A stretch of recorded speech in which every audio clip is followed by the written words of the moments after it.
Good evening, good morning, good afternoon, wherever you are in the world. You're joining myself and my illustrious panel today to talk about some really interesting and quite funny topics. So, as you can obviously see from the title, we will be talking about James Cameron dunking on Marvel. It's kind of funny. This isn't by any means to sort of negate any of his Avatar stuff. It's just funny. They're interesting comments from people, that they deem him a legend.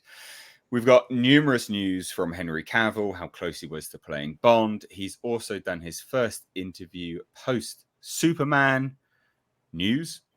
We'll also be discussing Black Panther 2 first reactions and also the meme that white people are not allowed to go and watch it opening weekend. Then you will be joining myself and Andre for a special Halloween discussion on Silent Hill, the 2006 movie, a retrospective. I myself have watched it today, and I'm all primed, ready to go to talk about Andre's favorite horror movie. Well, one of them at any rate. But you sang its praises last time. So I stand by those praises. No, I tell you what, I really enjoyed it. So joining me today is, of course, my co-host, Paulie from the Latino Slant. How you doing, good sir? I'm doing fantastic. Good to be here. Transmitting from Mom's living room. Mustache is looking full, sir. That is a full mustache. Yeah. It's very Mexican. I got some sort of handlebar thing going on here into my beard, so we're look good. Doing all right. You look good. Looking amazing. Thank you very much. Looking very, and Paul is looking very Edward James Olmos, which looks amazing on you. You're brilliant. And speaking right now is Andre, of course, from Midnight's Edge. How are you doing, good sir? Thanks for joining me. I'm doing excellent. Thanks for having me. Yeah, you're more than welcome. Hopefully, this will be our regular sort of Thursday panel. When time permits it. And then we've got Nick from Echo Base Network. How are you doing? Doing good. Just sitting hanging out with you guys and drinking a cold brew. Oh, very nice. Very nice. So just as a real quick one, ladies and gents, links to everyone's channel is in the description box. So please do check them out.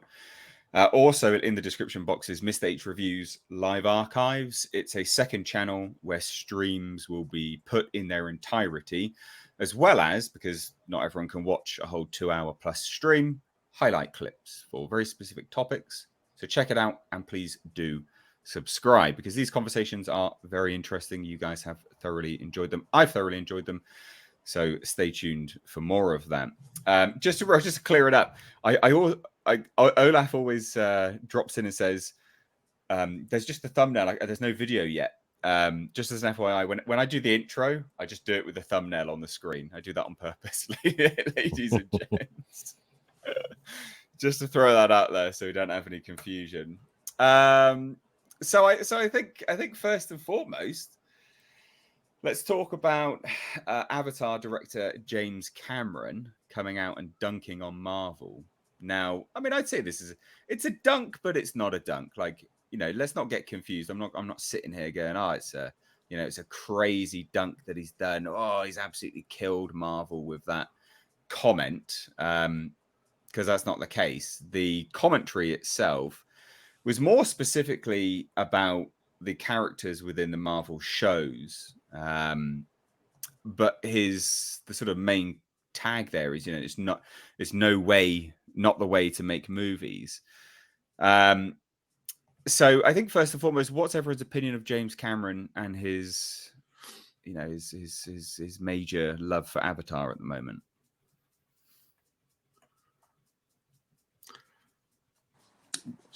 Anyone, just dive in. Yeah. Don't wait any longer. It's fine.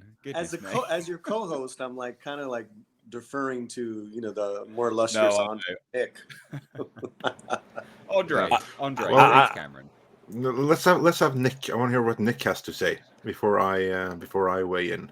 Let me start off by saying I love James Cameron. I mean, he has made some of the best movies of all time that are in my top 10 list. I love the projects he's done, but some of these Hollywood actor or directors and stuff have seemed to become kind of senile and bitter in their old age. It seems like, you know, he's done such good stuff. Like, you know, like just shut up about other movies, comic book wise or whatever. If people like it and they're going to see it, you know, what does it matter? Just stay in your lane and do your thing. You know, he's an awesome director. He's made some all-time great movies, and it just doesn't really make any sense to me why he feels the need to chime in on this and make these kind of comments. It's kind of ridiculous, I think.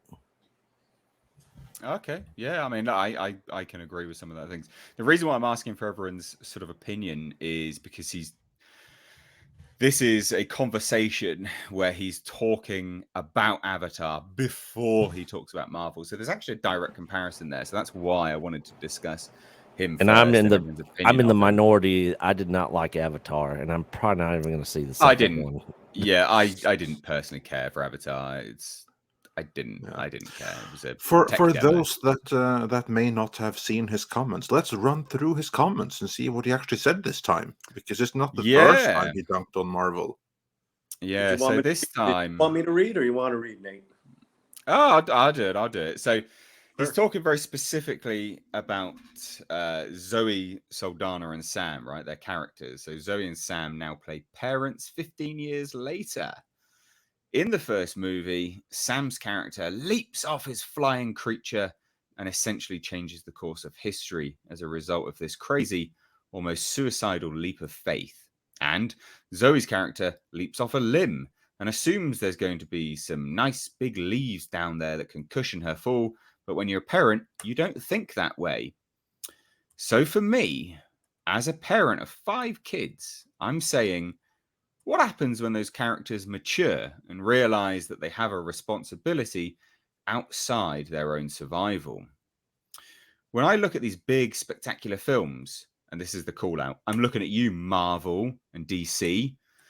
It doesn't matter how old the characters are, they all act like they're in college. They have relationships, but they really don't. They never hang up their spurs because of their kids. The thing that really grounds us and gives us power, love, and purpose, those characters don't experience it. And I think that's not the way to make movies.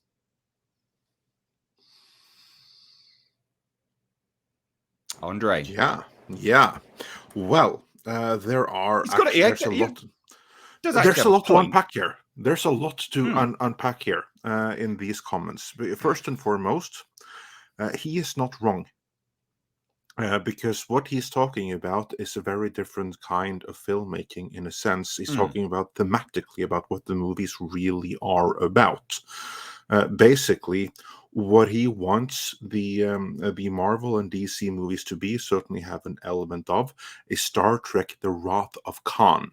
Because when you look at what that movie really is about, it's Captain Kirk coming to terms with that he is now middle age and he has regrets over the life that he has lived.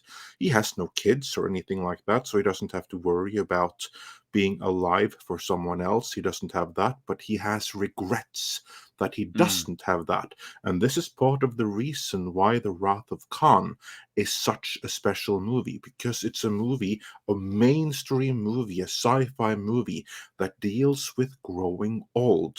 And that's kind of what he wants to see more of in Marvel and DC. He wants to see the characters get to a stage where they suddenly, and I can, as a parent, I know exactly where he's coming from, because like before, it's like I could do whatever, it doesn't really matter because it's just me. But suddenly, as a parent, your life changes in a sense. Now you have to live for someone else. It matters what you do because you have to be there. You have to provide. You have to guide for the next generation. And it's everything else you do is completely secondary to that. And this is something that he's going to feel very strongly, having 5 children, as he said. So he has that very, very much so. But here's the thing, though. Here's the thing, the problem with that. The thing with DC and Marvel is that they are 4-quadrant movies with wide appeal. It's not just that they're immature movies, It's not just that they deal with kind of like adolescent themes, kind of like carefree from you as when you're 20 and stuff like that. The reason they're universal is because teens and kids who are under that age, they can recognize themselves into it. They want to be the hero. The people who are in that age, they are living that carefree non-superhero equivalent. And even older people, whether you have children or not, you will remember back to the time in your life when you could live like that, which is why those themes, which assumes you kind of like live like a 20-something lifestyle, that has universal appeal because everyone can recognize themselves into it one way or the other. Here's the problem with what James Cameron wants. He assumes that everyone has the experience of being parents. I don't know that people who aren't parents, no matter what age, are going to feel what he does. And he is now talking about making a very mature movie. And you absolutely need those movies, but those kind of movies, they're no longer 4-quadrant movies. Now they have a very specific appeal to those that have children and certainly have experienced that life changed now. For all the audiences out there that don't have that experience, that thing in Avatar is going to go right over their heads unless he has really pulled it off masterfully. So he's not wrong. But he can't hold Marvel to that standard because their movies cost like $200 million each, which means they have to appeal to everyone. That doesn't mean that you don't have to see yourself on screen, but you do have to empathize with the characters on screen. And everyone can do that right now.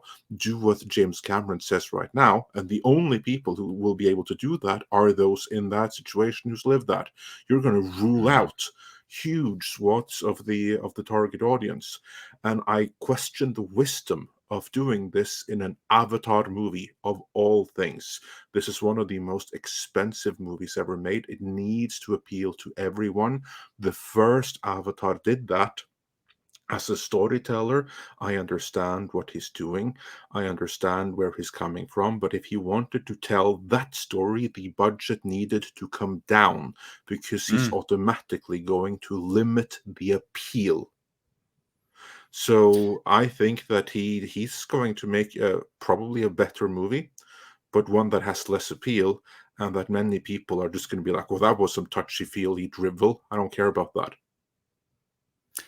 Yeah, I mean, look, so with respect to his comments on Marvel, it's interesting because a lot of people are commenting on, well, what about Hawkeye? What about Iron Man? Katie High sent a super chat and did it here. Hawkeye after the snap, etc. The thing is that they didn't hang up their superhero suits, as it were, which was the kind of main point that he was making, is that the characters haven't evolved past their superhero days, which there's a lot to be said for exploring that. But I guess as well, his commentary doesn't really make any sense on Marvel because you don't really have Marvel superheroes when they're not superheroes anymore. It doesn't work within the confines of that comic book setting, not for Marvel anyway. It has to be a different kind of comic for that. There are older themed comics out there where sort of anti-heroes, people that hang it up and sort of reluctantly come back and things like that. There are those kind of stories, but it doesn't work with Marvel. Not as Logan is a good example of that, I think. Logan, perfect example. Yeah. Perfect example, So it doesn't really work. I don't really understand why he was making those kind of comments because it's comparing chalk and cheese at the end of the day. They're non-comparable. And your points are perfectly valid as well, Andre. They make perfect sense. If I may, you haven't really seen any such pattern theme in any of the Marvel movies, not even Logan. Here's why: because Logan, he's an old man, he's old and he's carefree, but basically he didn't raise that child. He certainly had being a parent of a child that's already come of age thrust upon him. So you don't really feel quite that connection right there. Like any parent is going to feel the connection he has with his daughter, but he only learned of her existence, and she's going to be fine even without him. All he has to do is to die so that she gets to live. That's the exact same thing with Daniel Craig in the last Bond movie. He didn't have the experience of, I have to live because I have to provide. My offspring's continued existence depends on me. On the contrary, exactly like Logan, he had to die so that his child could live. And that was a sacrifice both of them were happy to make. And also, you did see it a little bit with Tony Stark in Avengers Endgame, but here's the difference. You saw it from an outside point of view. Same thing with Hawkeye. You didn't live vicariously through Hawkeye. He wasn't a point of view character, neither was Tony Stark. You saw them as you would see any other parents at your job or something like that. These weren't the stars of that movie. Marvel has never really dwelled into those themes. The closest thing is actually an Ant-Man with the daughter there. That's the closest thing you get to it. Closest, but even then, it's not the same as what he's. No, because that's something of a deadbeat dad.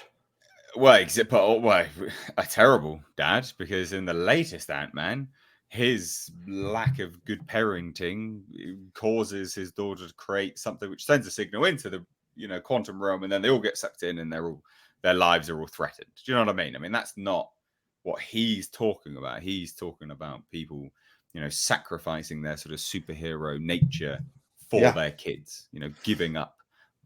Because I mean, the points are very specific, where he says how, Sam threw himself off of onto a flying creature, and then Zoe threw herself off of a limb, etc., etc. And it's like, okay, yeah, but so they won't do that now moving forwards, supposedly, anyway, is how it sounds. Exactly what it sounds like. I understand exactly what he's saying. He's like saying, before they could just jump from the highest tree and assume that it's going to be fine. They could live carefree. You can jump and it's going to be fine. As a parent, you can't do that, because you know that, well, if it doesn't go fine, it's not just me that's fucked, which I don't have to think about, but it's my child that's indirectly fucked too, and that's everything. Yeah. And that is when you suddenly have pause. Like, I can't risk myself on this, because it's not just yourself you're risking. You're risking your entire family. You're risking the future of your kids, because you have to be there to make sure that they'll be fine. I completely. So I see exactly what he's saying, and I don't disagree with it. However, there is a time and a place and a budget for everything. And what he wants to see, maybe $200 million plus movies isn't the budget for it. And maybe Marvel and DC movies aren't the place for it for that exact same reason. Now, you could do it in a $30 million movie, but not in a 200. And I don't know exactly how much Avatar is, but I think it's gonna. I think it's gonna come and bite him to do it there. Well, I thought the budget was like $1 billion for all of them. Like, that was the financing or something like that. Yeah, probably. And that only tells me that this is not the way to do it, because creatively it can be an amazing success. I mean, it only tells me that he goes for more mature themes here, which ordinarily would be a good thing. Way of Water.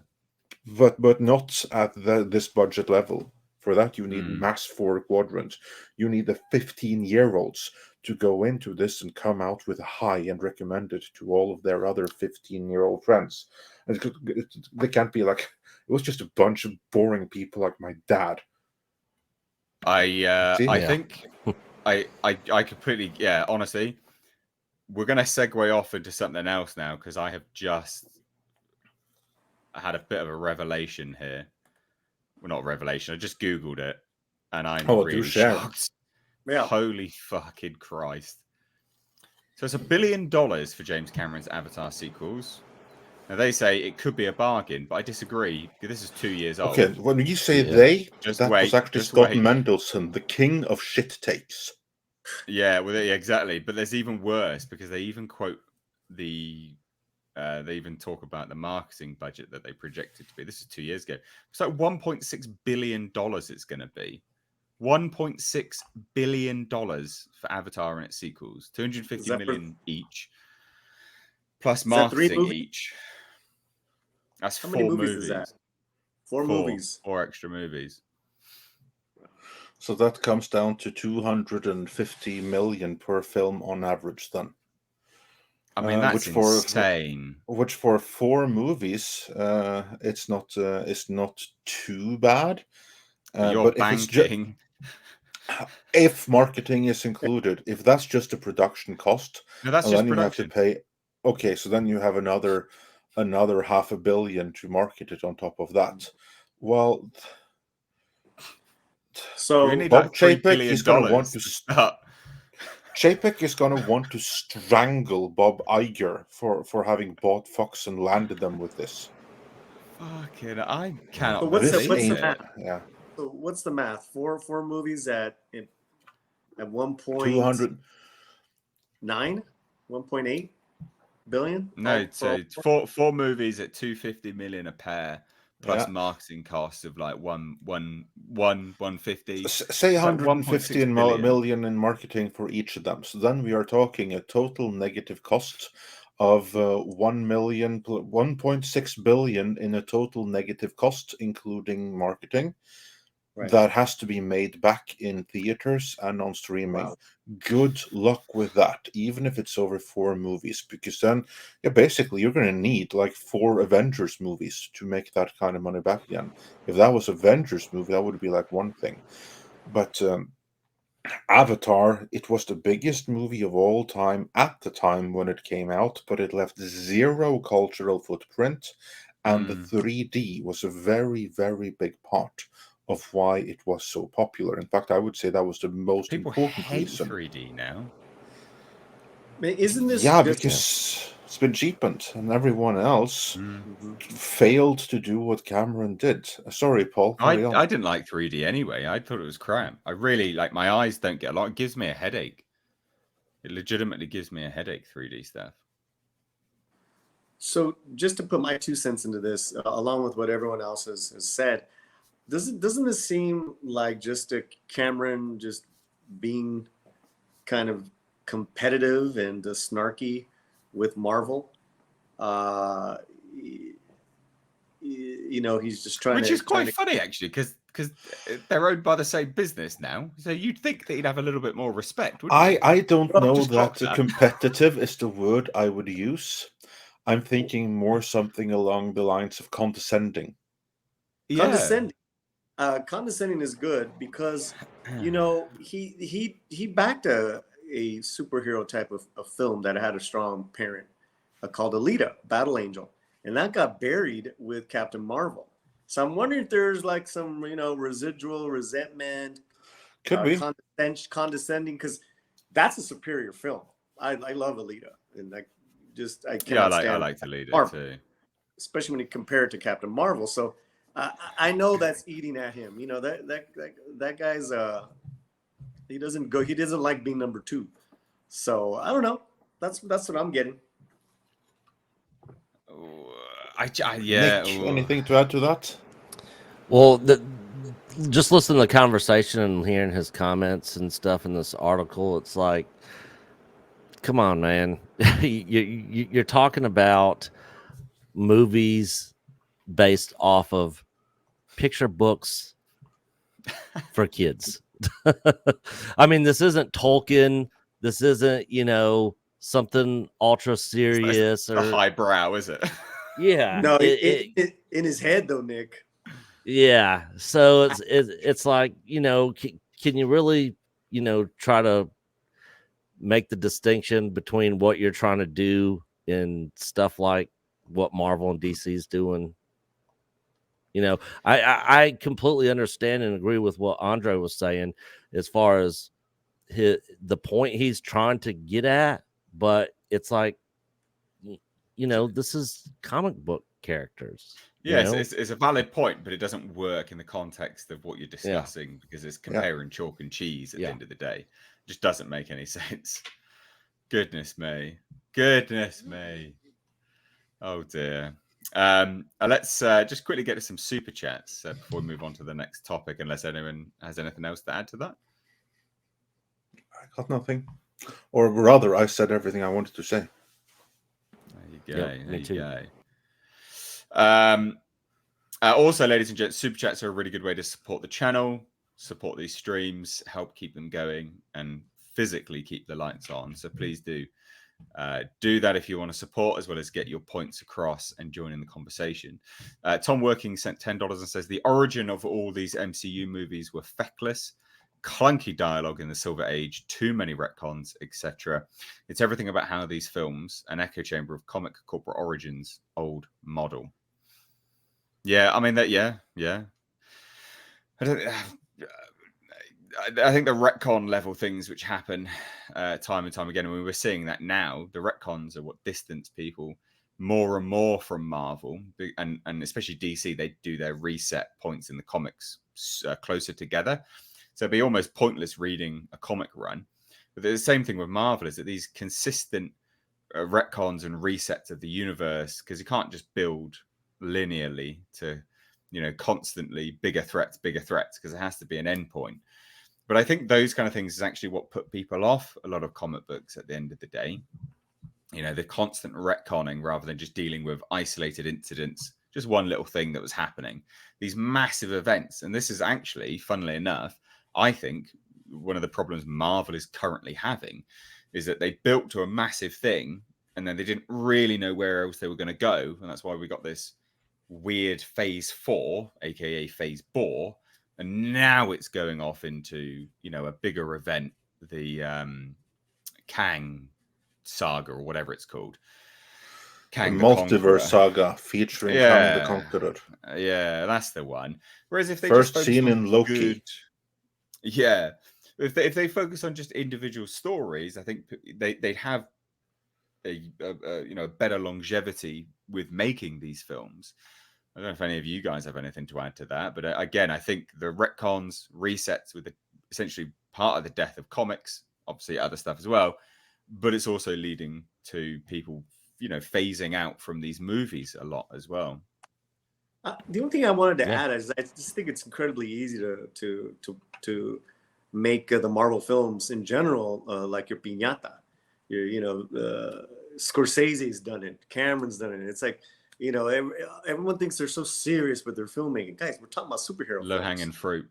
Yeah, and also too, you could poke holes at the argument and say, it's all about relationships. A lot of those movies, whether they're parents or not, whether they're fully fleshed out or not, that's a whole nother argument. But they were, I mean, Captain America and Bucky, that's probably the biggest romance there is there. There's a lot of them. Straight up family, whether you liked it or not, in its own twisted way, that's what Wanda is trying to do, is trying to be as a mother. I don't like where they're coming at it from, but so you can poke Cam. I think Cameron was just, I'm looking at you, Marvel. We're gonna kick some ass with Avatar. Yeah, I'm a Maverick. That's what I wanted to add. Kate High sent £2. There's no parent stuff, but Batman had to sacrifice Rachel. True, but again, not aligned with the same point that James Cameron was making. But yes, Mexican Iron Man, nice to have you on, dude. Sent $19.99. Love this panel. 4 of my favorite and most awesome YouTubers. I think that's how we pronounce that, isn't Iron it? Man. Nice to have you on, dude. And then I think we've got Horseradish Power for £5. Says, thank you all. Next month, I'll be writing superhero story stuff, and your talk on parenting gives me ideas about adopting family to protect and keep safe. Well, good. Always good to get some inspiration there. Thank you so much. Olaf Van S sent €5. Says, another great panel. Making some new friends here, watching YouTuber creators I engage with every week. Really love these Tuesdays and Thursday streams. Well, thank you so much.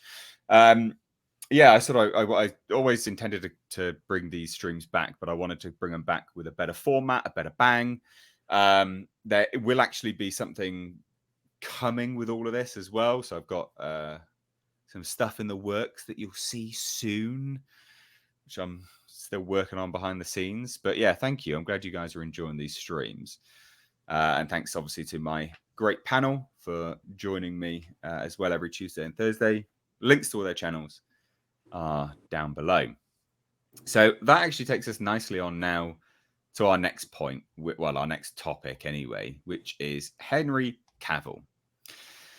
The man that should have been James Bond. I stand by it. I've said it. I don't care. All right. I said what I said. I meant what I said. And I stand by what I said. I agree. If you've not watched Man from U.N.C.L.E., that was absolutely his audition for James Bond. He was exceptionally good in Man from U.N.C.L.E. Suave, sophisticated, brutish when he needed it. It was a stellar performance and thoroughly good. And he just should have been James Bond. So before we get on to the actual topic, because he's revealing how close he came to playing James Bond, Andre, I know we've spoken about Man from U.N.C.L.E. before. What are your thoughts on Henry Cavill being James Bond? I think that he would be amazing as Bond, and there are so many other things he could be amazing as well. Here's the thing, though. I'm kind of glad that he won't be Bond, because I don't think that this new iteration of Bond movies, certainly the way that they're spoken about right now, that they're going to update him even more, that they're going to make him more of a soy boy, with all of those things, I think that I'm really happy that Henry Cavill won't waste his talents on Bond. Yeah, true. Well, yeah, they have said that they're going to be modernizing. He's going to evolve with the modern times. So yeah, he's going to be a bit of a bitch, basically. Yeah, I agree with what Andre was just saying. As far as Henry Cavill himself, I mean, I've always thought since I saw Man of Steel that he should play James Bond. I think he would do the role justice, but it just goes back to the people involved with making the stories around James Bond now, and that's really where my concern would be. But as far as him playing the role, I think he would have killed it. Yeah. Latino slant, Paulie. Well, I feel as a Latino, I can't comment on this. Just like white people cannot. Yeah, but that'd be cultural appropriation. Sorry. Yes, so I'm gonna take the low road as in a low rider, as they say. And I love Henry. I love Henry. I think what's unfortunate, and I think we're coming out of it, is his talents have had to suffer for all this, stupid overwoke, productions and reimaginings of things. And thank God he's going to come back and get another crack at Man of Steel, Superman. But it would have been amazing to have him as James Bond, but not the Craig Bond, and not what Andre's talking about. But OG. I'll even take Pierce Brosnan type of Bond, But yeah, those are my. Well, he's not ruled out entirely. He's actually revealed that he'd still be keen to play 007 down the line. But in this discussion with Josh Harrowitz, he had an interview and he said, they told me I was close. They told me it was ultimately down to, and this is what I've been told, it was just down to me and Daniel Craig, and I was the younger option. They obviously went with Daniel, and I think it was an amazing choice to go with. So let's just analyze that first and foremost. One, if they'd actually went with Henry, they would have had him for longer. Because now they're talking about having a very young Bond, they've said. Someone that's not super, super old. So that seems counterintuitive. It's almost like they're learning from their mistakes. I know, weird. The Hollywood machine is evolving. It's become conscious and sentient. But what do you guys think of that, being the younger option, and they gave it to Craig because he was the older one? Especially now, again, given the fact that they flip-flopped and said so much that they are looking for a younger Bond.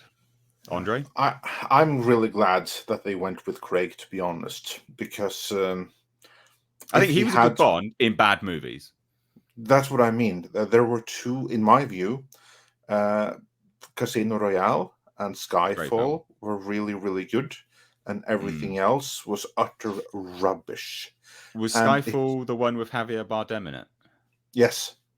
Yeah, I like that one too. Yeah, I'd agree. Those are the two good ones, and everything else is rubbish. And if Henry Cavill had done that, he would kind of have been a little bit typecast as Bond, I think. I don't think that he would have gotten certain other things. Like, he may not have gotten Superman. So I'm really, really happy that he didn't end up being Bond. And also, I would argue that at the time, in 2005, when this would have been, he was too young. He was too young to be Bond. How old would he been back then?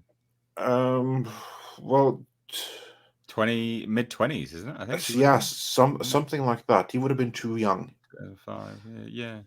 Because the thing with Daniel Craig, he already had some life experience, far more than someone in his mid-20s would have had. So I think Craig, of the two in 2005, when the choice was made, of the two, he was the right choice. Fast forward 10 years, and Henry Cavill on paper would have been the right choice. But now we know they made the wrong movies more than they did not. True. So I'm really happy that he didn't get it, and I don't want him to see him be Bond. He got his Bond in that Other Spy movie, and I'm quite content with the Man from U.N.C.L.E. I mean, and I'm quite content with that. And now let's see him do other things. But Nick, I believe you were saying something. Oh, I was just gonna say that that I agree with what you're saying, Andre. As far as looking back on it now, it would have been like, okay, he would have been the perfect Bond, and they could have kept him around a lot longer. But then, like you were saying, he would have been typecast, and who knows if he would have gotten very many other roles outside of that. A lot of his main focus would probably be on making just the Bond movies themselves. So for him, I'm not sure if he thinks or looks at it that way, but he's probably happy with where he's at regardless. Also, I don't know that we would have gotten. Yeah, sorry, carry on, Paulie. Really quickly, guys, like 350 people live in the chat, only like 100 and some odd likes.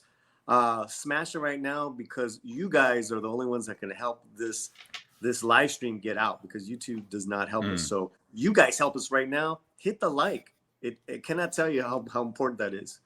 Thanks a lot. Indeed. And as I was saying, just even if he had been cast, he may have been younger, but that doesn't automatically mean that he would have been Bond for longer. Because the standard Bond contract is for, I believe, 4 movies with options after that. 3 or 4 movies plus options. I think it's 4. And by the time he got to his movie number 4, would they be able to afford him for movie number 5, 6, 7? And would he even want to do that? Or are they going to have to reboot Bond when he's still really, really young, just for purely contractual reasons? Again, I think that getting a too young Bond is a bad move just for that reason. Well, interestingly, he sort of says something similar to that effect, anyway, about age and stuff. So he says, I probably wasn't ready at the time. I think Daniel did an incredible job over the past movies, so I'm happy they made that choice. It was a fun adventure at the time and definitely gave a boost to my career. That was the key element of it. I was getting a lot of auditions, which I went to, which went really, really well. And then he closes out with, whether I'm considered for the role or not, I don't know, but it would be fun to have the conversation for sure. If I'm not, then I just want to see what they do with it next, because I think Barbara Broccoli and Michael Wilson are amazing. I'm always impressed with how Henry handles himself in interviews. Very, very gracious, and almost sort of, politician-like. Just very down the line, very, very gracious, humble, knows exactly what to say. All of his interviews are always good. A professional through and through. But again, he comments on basically what everyone has said about the age and not being ready at the time. But considered in future, What do we think about him maybe being Bond in the future? Yay or nay? Nay. Yeah, I'm going nay at this point. Also, my heart is yay, but my head is no. Yeah, no, I would agree. He would make a really good Bond if the writers were not the writers that we have now, or the direction that they're going in now with James Bond. But I thought that would be interesting to sort of explore nonetheless. And you know what? He's doing really well in the other franchises that he's working in, isn't he? Let's be honest. You know, he's appeared in a lot of other things. Again, Man from U.N.C.L.E., did the Mission Impossible stuff. So he's been doing things which are, he's been able to sink his teeth into. The Witcher series. Yeah, well, no, 100%. I was thinking more still sort of a suave agent dude, on screen, a bit like Bond. But yeah, no, I completely get where you're coming from. So just real quick, Chris Raposo sent a super chat of $5 Canadian. Says, glad to see these back. Here's some dollars for that mustache too for Paulie.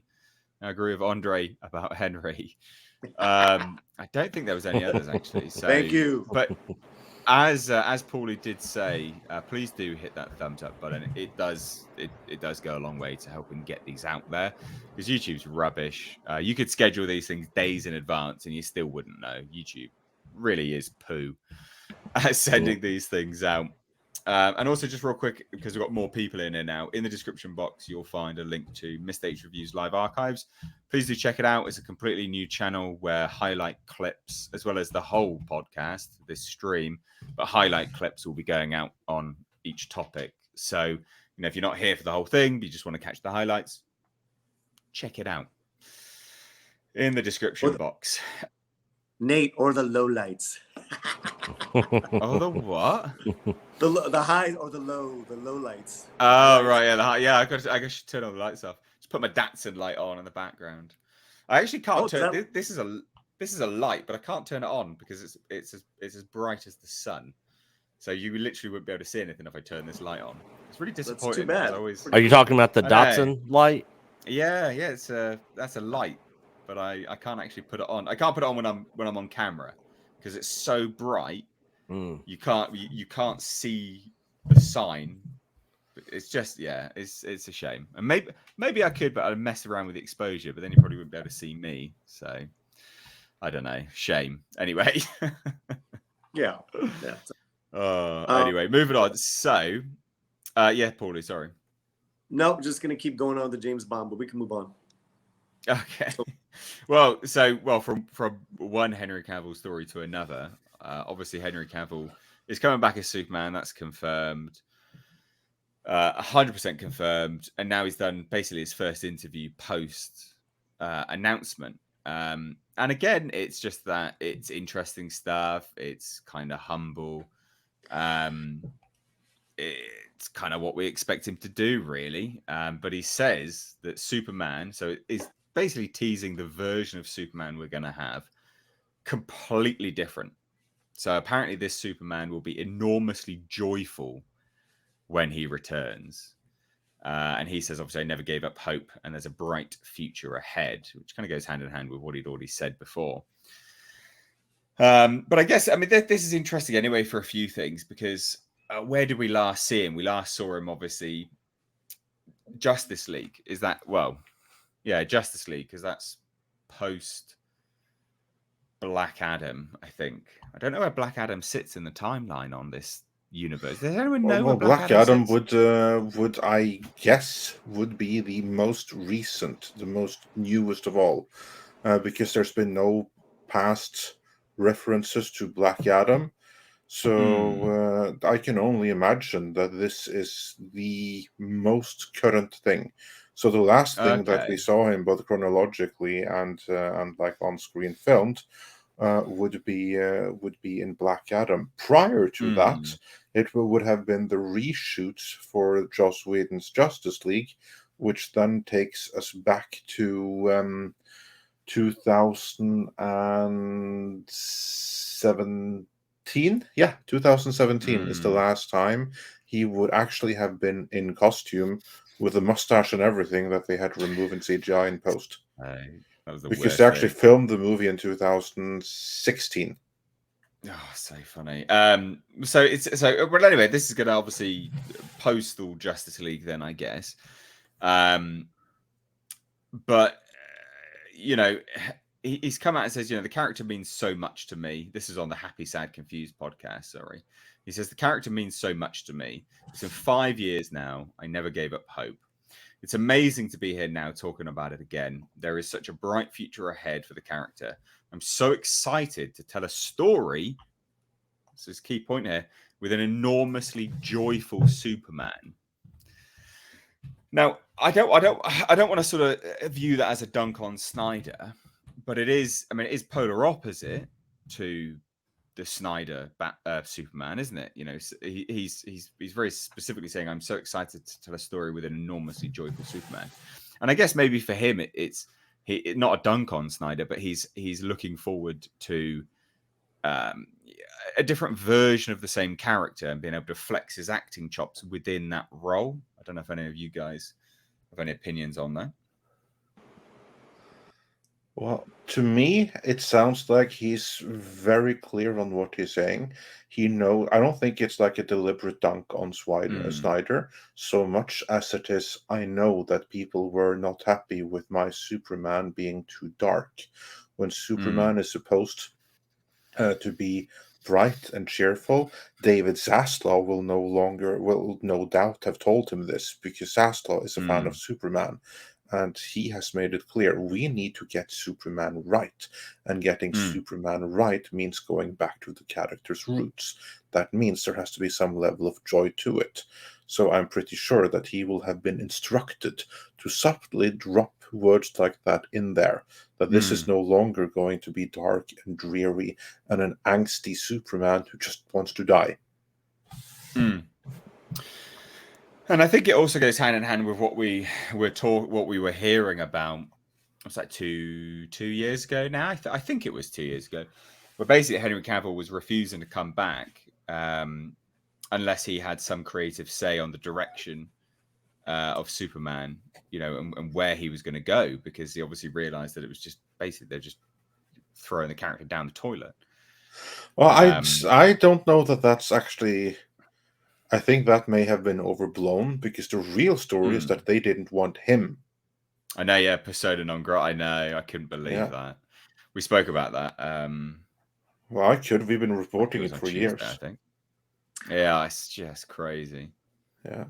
I was wondering if someone in the chat can help me out, because I thought I saw a tweet from Zack Snyder saying, congratulations,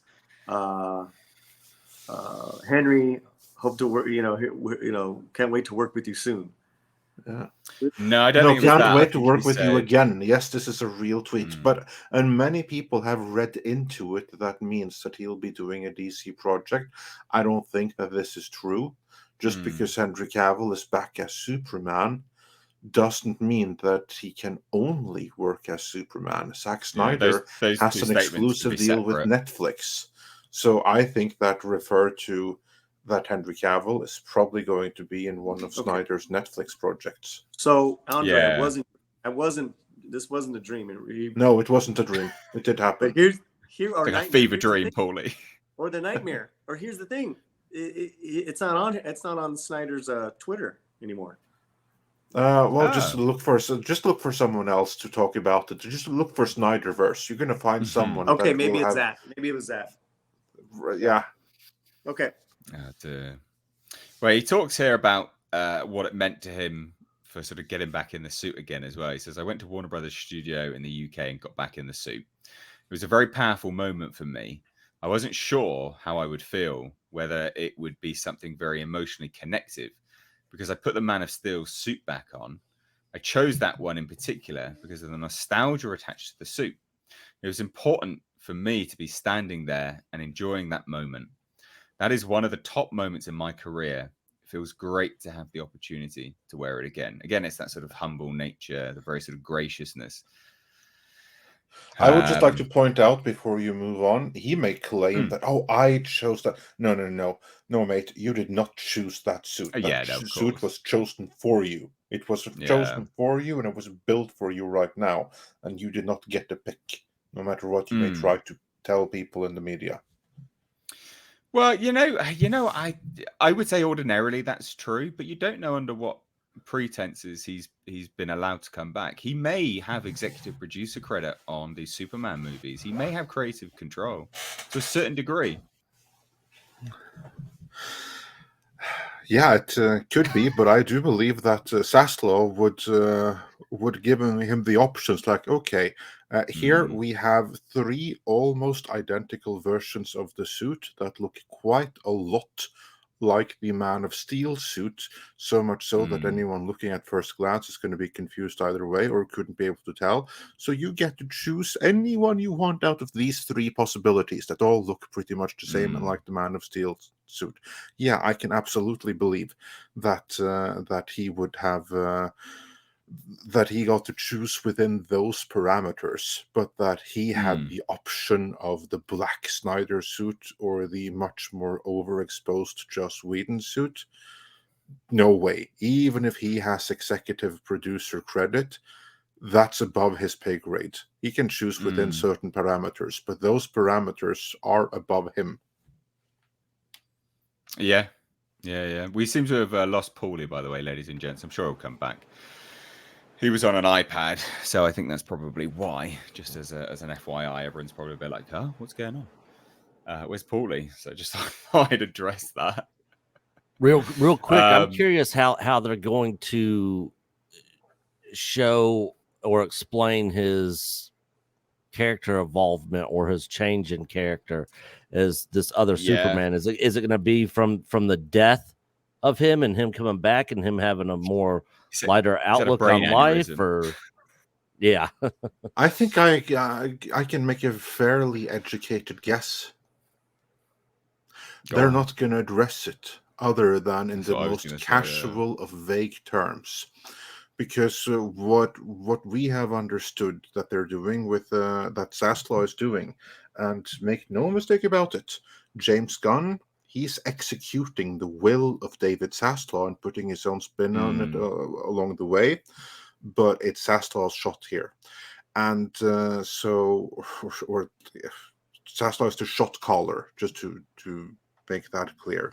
So what they're going to do is treat everything that happened before like this is Tom would say the same thing if he was here, which he will be soon.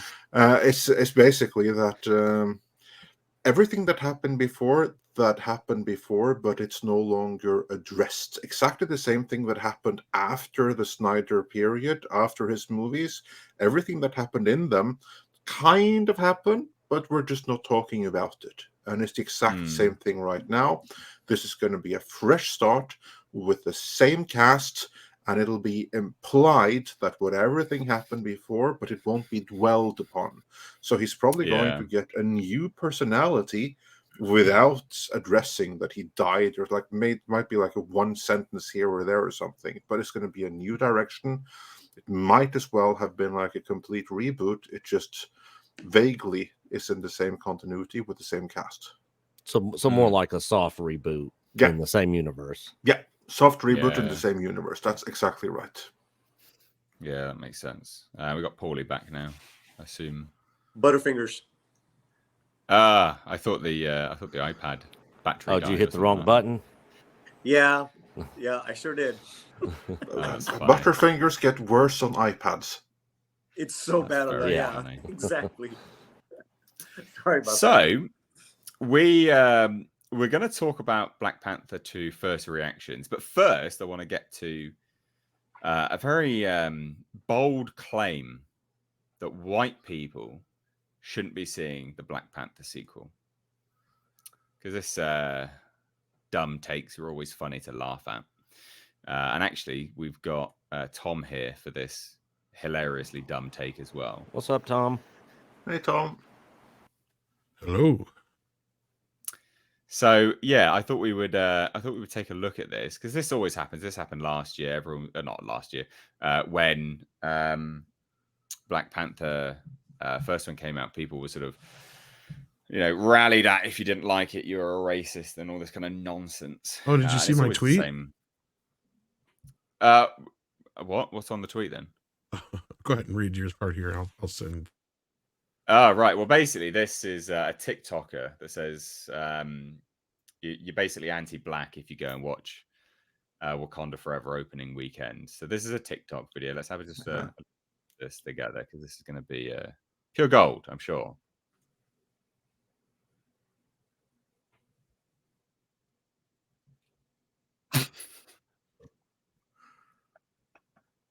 You have to turn on the audio. Yep. No sound. Oh no! Oh yeah. We're not getting any sound. Oh, you're not getting any sound. Oh no! Reshare. Let me have a look. It should have shared. Sound it should option. actually have it. Oh, you are right. Yeah, sorry, that's me being dumbass. Let's do it again. Take two. We'll do it live. Hear it?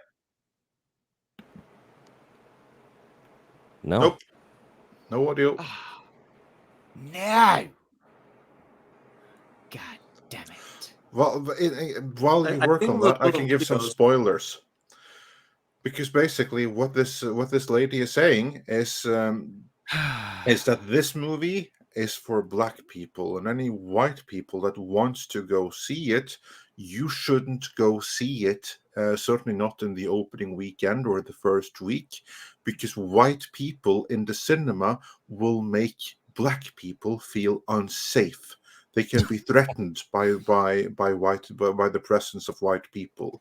So what she says then is, for white people, if you really are allies, if you have BLM and stuff like that in your Twitter handle, right alongside your Ukraine flag, then what you should do if you want to see the movie is you buy tickets. You buy the tickets, but then you give them to black people who can't afford tickets.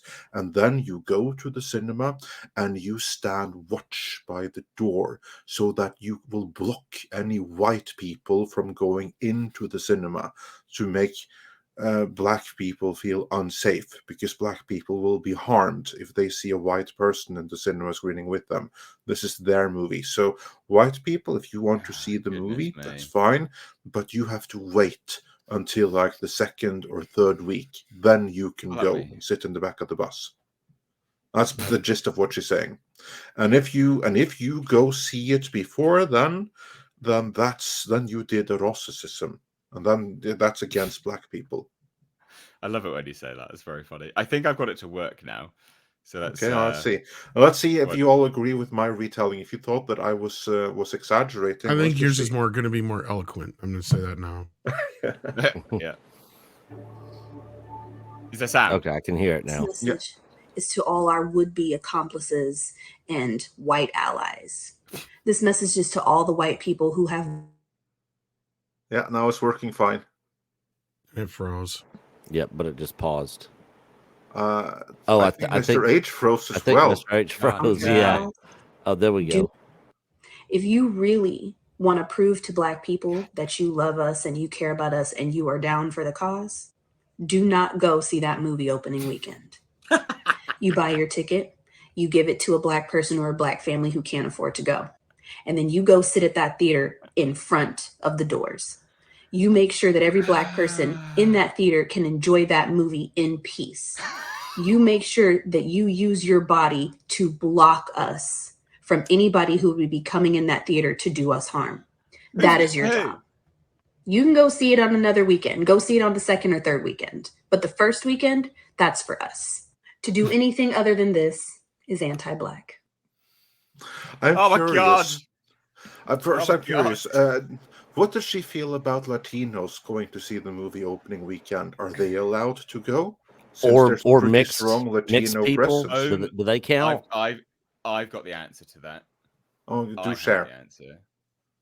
Only if you identify as Latinx.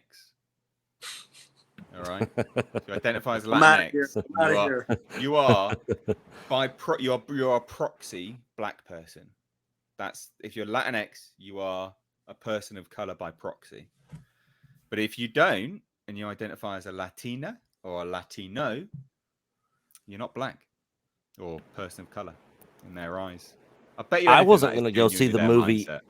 I wasn't going to go see the movie any weekend. So does that make me anti-black because I'm not going to go see it any weekend? Well, it makes you not an accomplice, which is what she said, which I think is like that's like some that is some Freudian slip right there, that she would tell everyone that was basically down with her cause, refer to them as accomplices, which is something that you generally only use for partners in crime, quite literally. It's not a good look, is it? Accomplice. Yeah. That is your job, apparently. It's our job to... and you have to prove... Who's it doing harm to these people? Yeah. What are you on about? You have to prove that you're down with the cause, because the suspicion is on you, white boy. Well, really fast to me. Before we get to Tom's tweet, I do want to answer that. Yes, Andre, Latinos can buy a ticket. They can sit in the theater, but here's the thing. Wow. When Namor is not on screen, they have to watch the movie like this.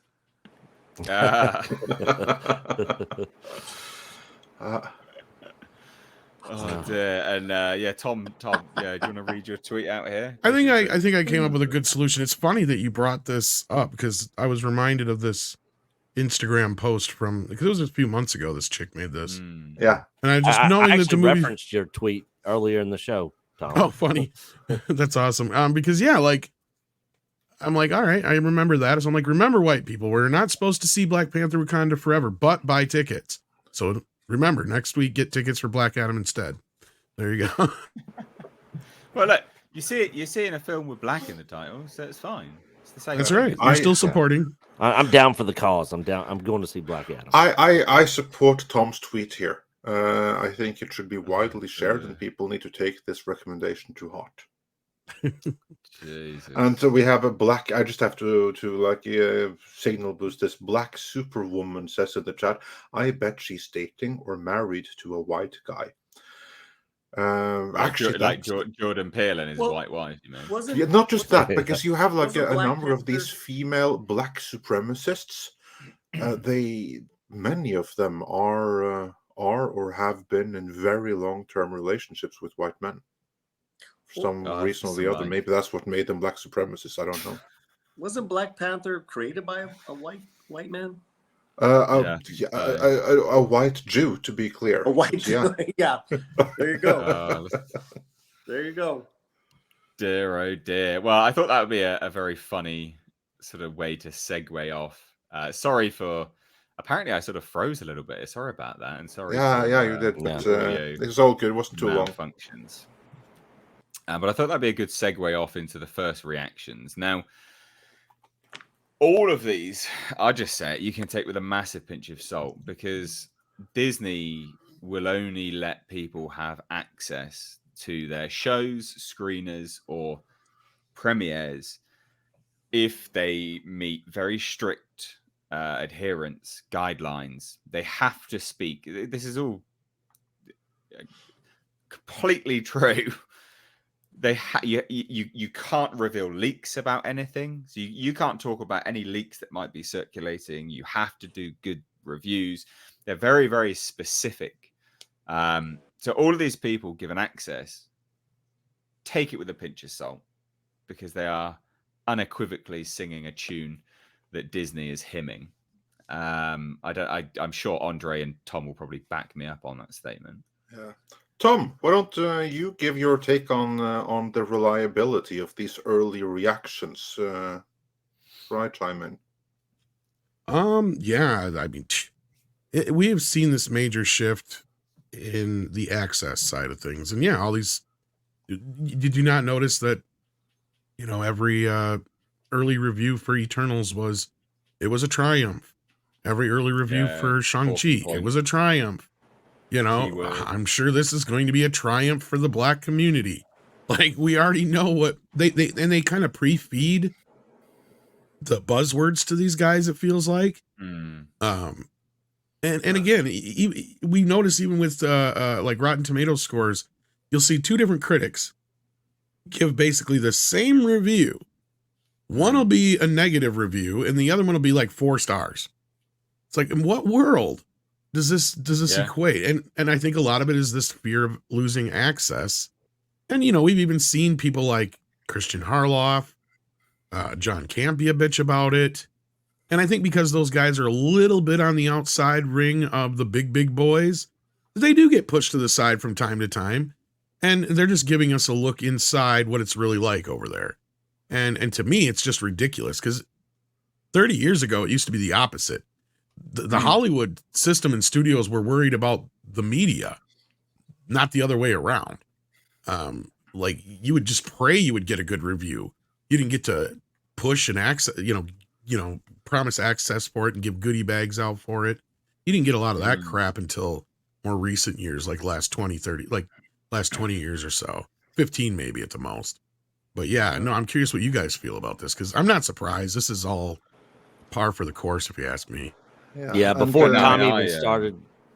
Yeah, carry on, Nick. Oh, I was just gonna say, before Tom even started on his thoughts on this, I was literally thinking, are we gonna see it say like this film is a triumph and a fiercely Black cultural superhero film? Like those are the kind of reviews I'm expecting from this, which I put pretty much zero. What's the word I'm looking for? Faith.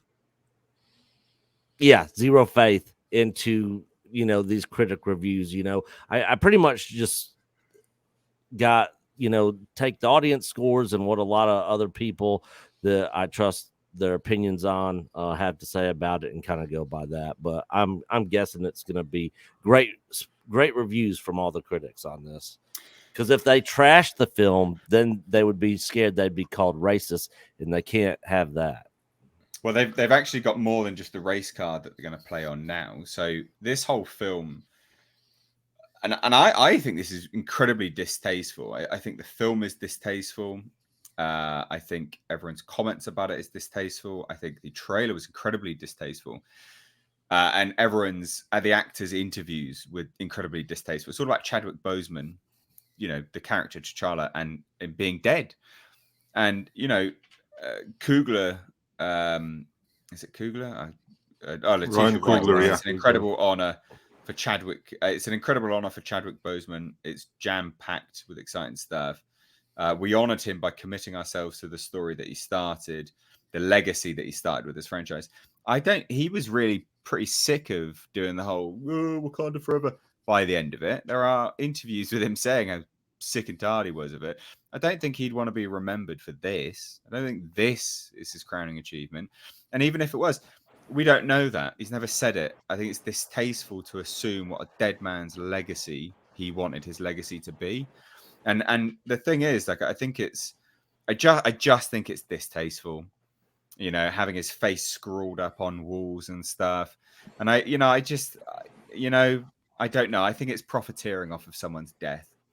And if they don't pay the family incredibly high sums of money for using his image, Marvel can literally suck it. I'm sure they did. It's this, but it's still, I don't like it at the end of the day. I think they may have, but also you got to remember, a lot of these guys are basically required to sign away their likeness rights when they sign on. Because remember, we just heard recently about all the Star Wars people signing off their likeness rights, even though they already did to George Lucas.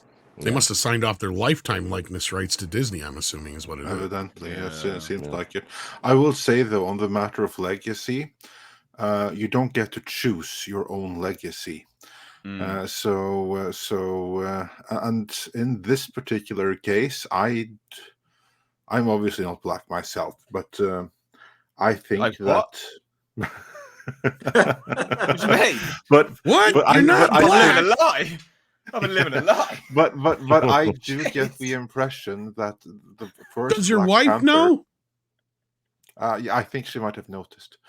But but my point though was that the first Black Panther movie was a really significant event and bonding experience for a lot of Black people, which I respect and understand. And just for that would be his legacy. If he would have wanted it or not, I don't know, and honestly, I don't think it matters, because at some point when something becomes a cultural event like that movie did, it takes on a life of its own, and then that's going to be his legacy, no matter what you feel about it. Now, are they profiteering? You can argue that, but they own the Black Panther IP. I don't think that they are. The only question is, what are they going to do with it, and how are they going to adapt it? Will they do the kind of thing that's going to repeat the experience that the previous one was, or is this something completely different? And in terms of the early reviews, you all remember Green Lantern, right? We all mentioned that in the same breath as Iron Man and The Dark Knight, right? Is right up there with Avatar, right? Yeah, absolutely. But according to the early reviews, that was the case. It was the next The Dark Knight. It was all Avatar all over again. It had the best 3D effects since Avatar. Everyone had to go see it. It was an instant classic. That's what the early reviews were saying. And of course, then the movie opened in general release, and it was trashed to high heavens, and it was exposed for the piece of crap it was. But you would never know that based on these early reviews. In terms of like early and highly select reactions like this, I have learned one thing. I trust only the negative and no one else. And if the negative really aren't that negative at all, then probably chances are it's going to be a fairly good movie, because then you can read into the negative reviews. Okay, here are the problems, because everyone hyping this as the best thing since sliced bread. Well, so was Green Lantern. That's a good point. Go ahead, Nick. Oh, I was just saying that's a good point Andre was making. Yeah, so to go off with what Andre and Tom said, I agree. I've only seen, and I've read a whole bunch, since this morning, as far as all these glowing first reactions. As far as two reviews being cautious and having doubt, one being very conflicted about T'Challa not even being recasted. So there's one of those out, right? The other one was talking about how dark and serious that the film got. But everything else is kind of like an overriding of positive glowing reviews. It's not even a triumph. It's redundantly triumph within one sentence. It's going to change the world. I saw someone say it's going to change right, and it's going to cure cancer too. It's going to be January 6th in reverse. You watch.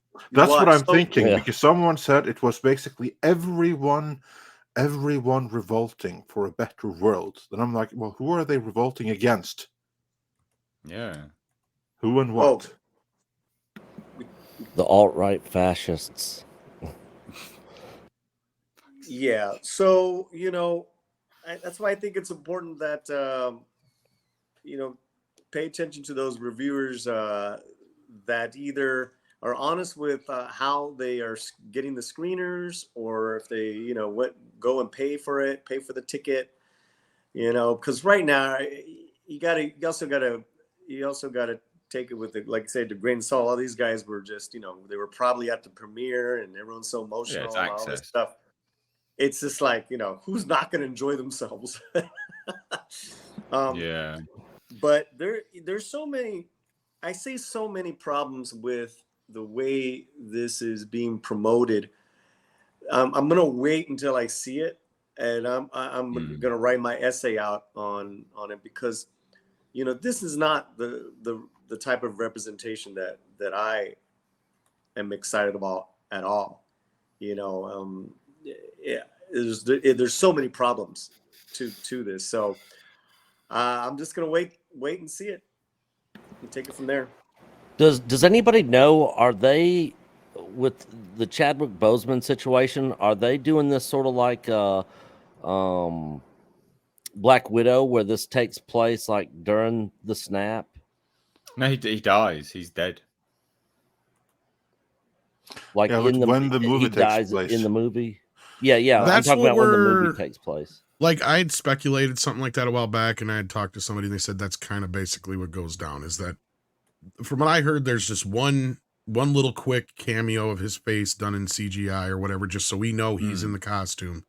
And then there's an opening battle scene. He dies or whatever. Then they have the funeral. And then from there, it's them, you know, trying to move on without him. And there's clearly some kind of conspiracy going on in the background and all that kind of stuff. And that's kind of what I'm gathering. But from what I heard, there's at least one shot of him CGI.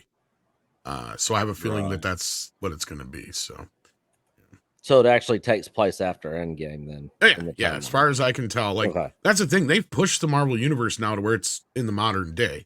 Especially if you look at Ant-Man. Clearly with his daughter the age she is, yeah. Yeah, because basically you have to remember the MCU movies that we get right now, they take place in approximately 2025. And they did that specifically to get like caught up with the real world. That's why what was it, like, Spider-Man, the second one, they jumped ahead? Yeah. Yeah. So there was like the 5-year time jump, and that way they got a few years ahead of the real world. Because the problem with the MCU was that the real world was like in 2017, while the MCU was stuck in 2011. So they had to do something to get caught up and overtake, give themselves a few years. Yeah, that's like why they jumped 5 years ahead. Because what was it? When did when did the Avengers come out? 2012. Yeah. Yeah. See, that was still taking place in like 2009 or whatever. Like, yeah. So they've been 3 or 4 years behind for years. So then they did a major jump, and it really fucked with the timeline. That's where they messed a lot of things up because they forgot about this, that, and the other. And so you're like, you just jumped 5 years. You realize the things that you just kind of bypassed, and then when they come back, it's like they just kind of forgot about it in some cases. It's like, oh shit, yeah, we're 5 years ahead. But yeah, it's just so they can get up to the modern day, and like Andre said, a little bit ahead. So when these movies come out, we're basically, as far as I know, all the movies coming out now, we're all in the modern day. The only one that was previous would have been Black Widow. Yeah. That was Blast to the Past in 2015 or 14 or something. I think it was 17 it would take place, but yeah. Yeah, I don't recall. Something like that. They have that. those songs in the beginning. There's that the Sia song in the beginning to kind of let you know what year it is. I think it's 2016 or 17. Yeah. Yeah, something like that. Was there? I cannot remember that film at all. Yeah, yeah. And I actually liked the first half of it. Yeah, no, me too. But yeah, so that's kind of like the point. So all of the Phase 4, all of that rival, like all of it takes place within a few months of 2025. With the exception of Loki, that takes place outside of the time stream. Yeah. But it was kicked off in 2009 in the alternate universe by Avengers Endgame. Yeah, we got to remember how much they bounced around there too. Yeah. God, they make it so confusing. Because doesn't the end of Endgame's... Well, that's Thanos is from the past. Never mind. Sorry. Yeah. Because remember, the first Avengers movie, while it was released in 2012, it took place in like 2009 or thereabouts. So that's when the multiverse was formed, kind of. And because since the Thanos Loki went out the time stream. And since the Thanos from that timeline came through, then he doesn't exist in that timeline. So Endgame in Infinity War, I guess, is never going to happen. Not in that universe that he went that he was plucked from, because that then becomes a separate parallel timeline of its own. Yeah. So in that timeline, there's not going to be any snap or anything like that, because Thanos is just gone from it. Goodness me. So all of that sort of prefaced, I guess, with the discussion on access media and things. We'll get to these comments because they are basically all the same. They are essentially all the same. Oh, yeah. So Black Panther Wakanda Forever is a beautiful tribute to Chadwick Boseman. This is if you don't like the film, you hate Chadwick Boseman, basically. That's what they're going to do. I'm surprised that this reviewer doesn't have his bios in the description there. I mean, he could... This is someone that didn't just put the Ukrainian flag, but he spelled it out. Stand with Ukraine. I mean, I think that's very problematic. He needed doesn't to know have how his to spell pronouns it. there instead. No, you're right. He, him is difficult unless he's a they. Do you them, know how I'm to spell it, Tom? supposed to use to spell it. Ukraine. Oh yeah, U-C. Yes. I was referring to like the whole stand with, because most people just have the flag, which is now has become the international symbol of shit take about to follow. Yeah, basically. So he says visual stunner with Angela Bassett commanding every scene she inhabits, and they're making a big song and dance about Rihanna's songs. If your movie, ladies and gents, is sold off the back of someone's song, it's not really a good movie. It's not shaping up to be a good movie, because they were really hammering home Rihanna's songs. They're like, Rihanna's got 2 songs in this movie. It's like, okay. And those songs were expensive to make, so they're going to need loads of hype and build up. Remember, this isn't just these tweets right here. This is part of the movie's marketing campaign, and so is the song. So that's also part of the song's marketing campaign. Now, wait for it to come out and be a pretty boring piece of crap outside the context of the movie. Well, yeah, so Rihanna's Lift Me Up will do that for many. Another great post-credit scene that's genuinely a jaw-dropper. Don't know about Oscars. What a bunch of waffle. Vapid waffle. Black Panther, Wakanda Forever is Marvel's most poignant and powerful film to date. Well, just like the last one. It's heavy and dark in the way that it needed to be, and mostly abandons the studio's trademark tone. Ooh. I'll get to that in a minute. The craft work levels up in every conceivable way, and the performances rise to the occasion. Do you think that maybe these, if there's another one about that, the trademark tone or abandoning Marvel's standard, do you think maybe Marvel's become so self-aware of that they've told the reviewers to make sure that the reviewers comment on the fact that they're not doing their standard Marvel style? I bet you that because they were self-aware of that in She-Hulk, remember? So it makes I'm sense. sure there's a cheat sheet they got walking into the theater that had some of that language on there. Absolutely. Yeah. Absolutely. Wakanda Forever is bigger in scope and scale than Black Panther, but its story is also one of Marvel's most intimate and heartfelt. It's definitely a comic book movie. What? I'm sorry. Of course it is. Of course it is. Intimate and heartfelt. Scope and scale. It's definitely a comic book movie. No. Yeah. I thought it was a sci-fi flick. It was a movie that was projected for 2 hours. It was a motion picture.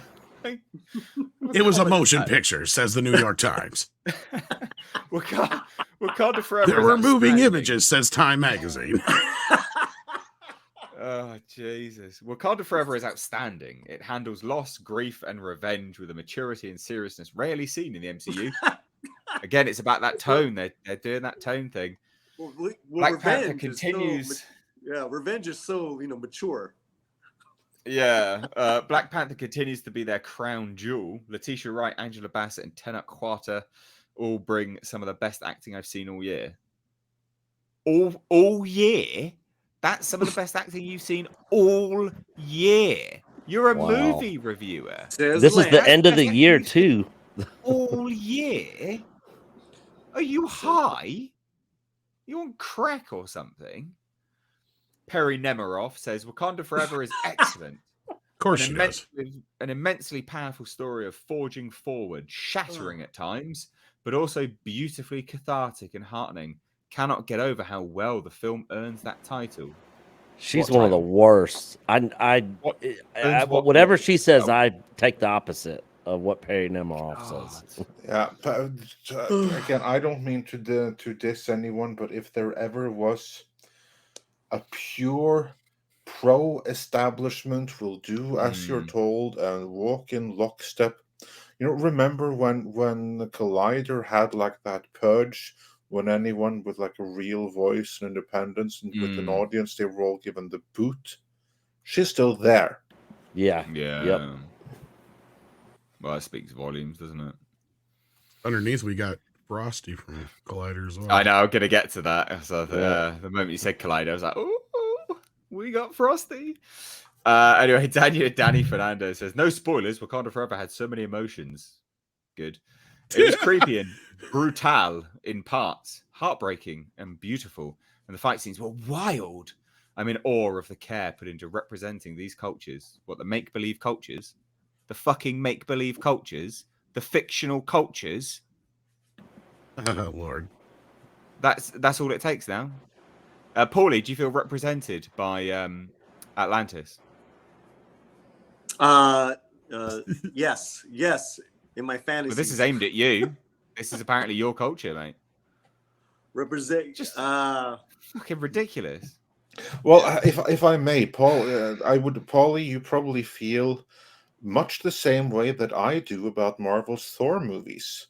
That is that there is, but I'm being completely serious about it. I recognize it. I recognize what they're doing. I recognize that this is the Marvel take on my cultural heritage. Now, does that mean that I see myself on screen and I feel represented and empowered? God, no. But I see what they're doing, and I do think it's fun, and I do kind of like to spot what they got right, what they got wrong, and how they chose to adapt it. And I take some joy in it, and it makes me extra proud of my cultural heritage. That's what the Thor movies do to me, and I would imagine that the only difference is that the only difference is that Thor was a Viking, god or whatever, and then this is the comic book iteration. Namor was not that, and they're changing his background, and they've changed everything to a fabled Mesoamerican, which I've been calling it messy American. It's not Mesoamerican. It's a hodgepodge. It's like, who did the research? Why don't you just call it one of the real kingdoms or the real, call it an Aztec, what's with this made up, banana stuff, sorry guys. Well, what they're trying to do, they could have called it the Olmecs. I mean, that would have been, to me, that would have been brilliant. That that these are the Olmecs. These are the seed culture for everything that we're to follow. Yeah, me and Andre have talked about this, Mr. H. It's like, the Olmecs and Toltecs, they got some cool ass lore that's connected to the sea. Yeah. Well, I can tell you, for instance, what they're purposely doing. Yeah. I can tell you. Like you all heard about like the Mayan calendar, right? The Mayans are the ones who's attributed with it, but in reality, it's the Olmec calendar, because that's who the Mayans inherited it from. Well, and so but here's what's going on, right? You talk about the cultures, all that stuff, is what's in the actual film, and then how they're marketing, and then how they're taking this across Latin America. I don't like it. And what? It's not for you, Paulie. It's not for you. What this is for is everyone. This is trying to create a new culture for everyone that identifies as Latinx. Don't you understand? This is the new cultural backbone. Oh my God, I hadn't thought about it, but you're right, of course. I know. You are right, of course. It's like they've never had a Latino in film before. They've never had a mural done about a Latino hero before. It's like, this is the first time. Namor in Mexico. Yeah, I mean, but what is going on here? They literally said that. They literally said that in Shang-Chi, when you had like that idiot, I forgot the name of the star, Shang-Chi himself. He was like saying like, when I was a kid growing up, there were some Asian action heroes. I wish there were like some Jackie martial arts movies with Asian. Bruce Lee. Yeah. Well, listen, Jackie Chan, Bruce Lee, two of the biggest stars of all time. No, it never happened. They don't exist. Are you kidding? He would have been young enough to where Jet Li would have been around by the time he was a kid. Yeah. I mean, we're not allowed to love Bruce Lee anymore. Well, he doesn't exist. I don't know what you're talking about.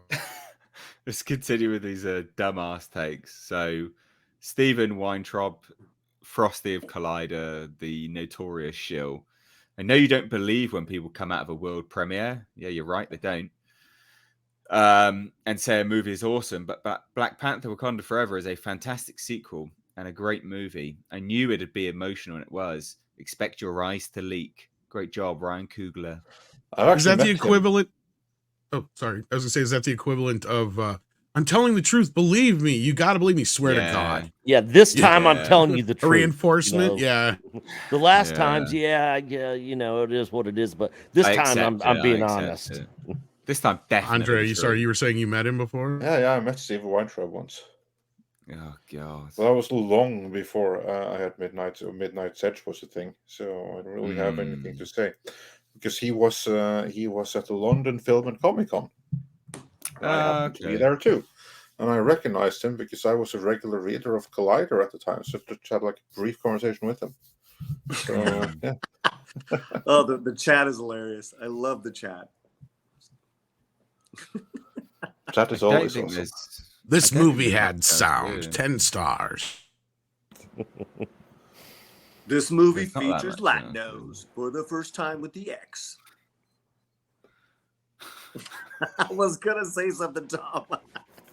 It's funny you brought up the Latinx thing. I literally saw Latin people in Texas on a political stage last night on TV, trashing this whole Latinx thing, and I was like, "Oh, the Paula and them were just talking about that last week."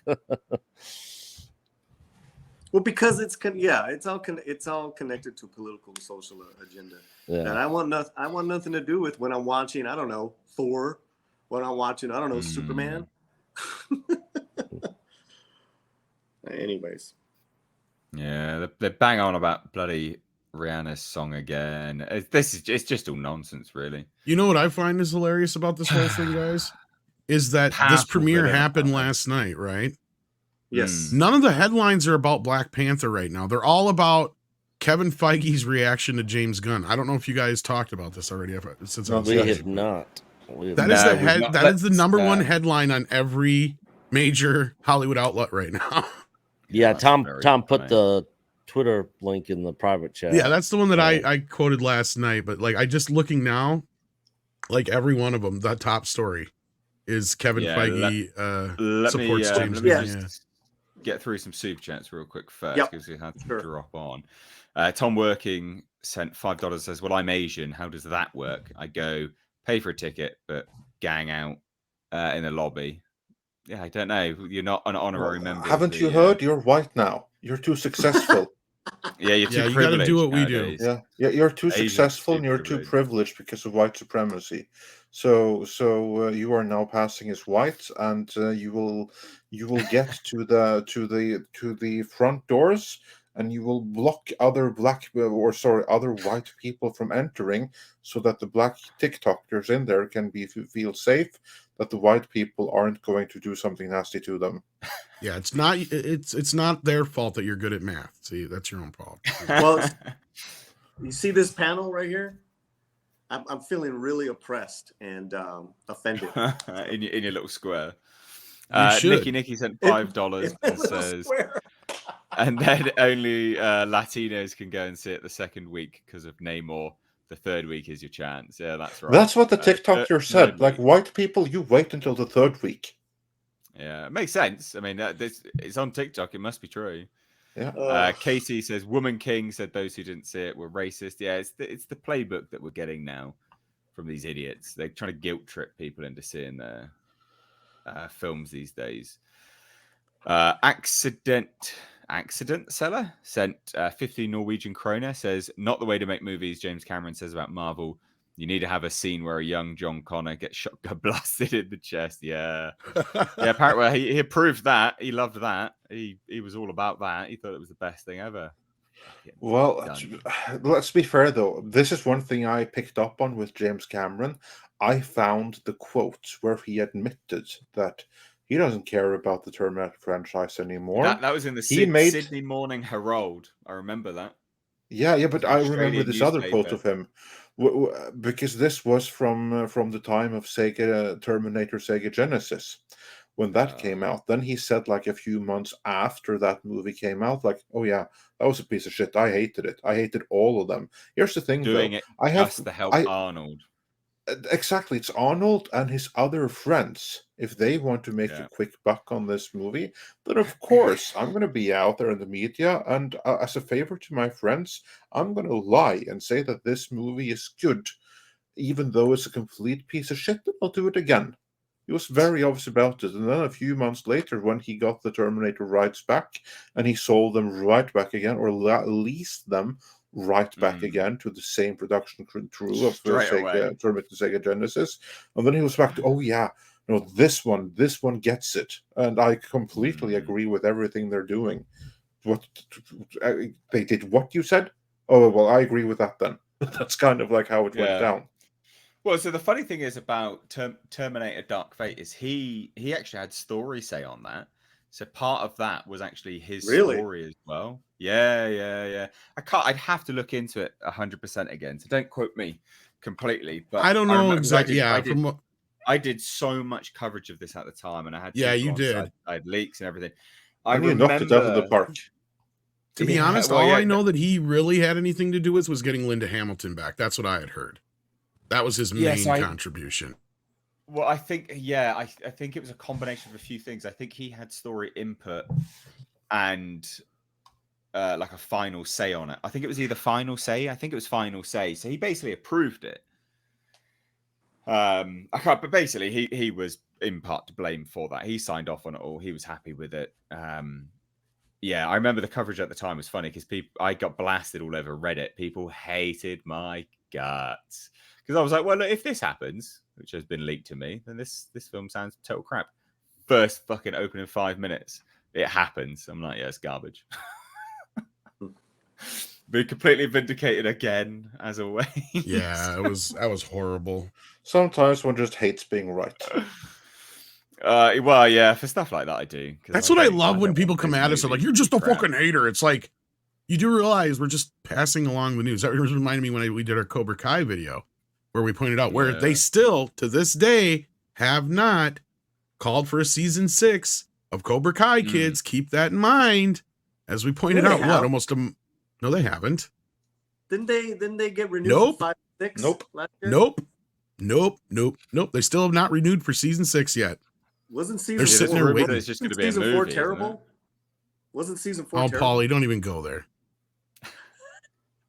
I'm going to make you watch Godfather 3.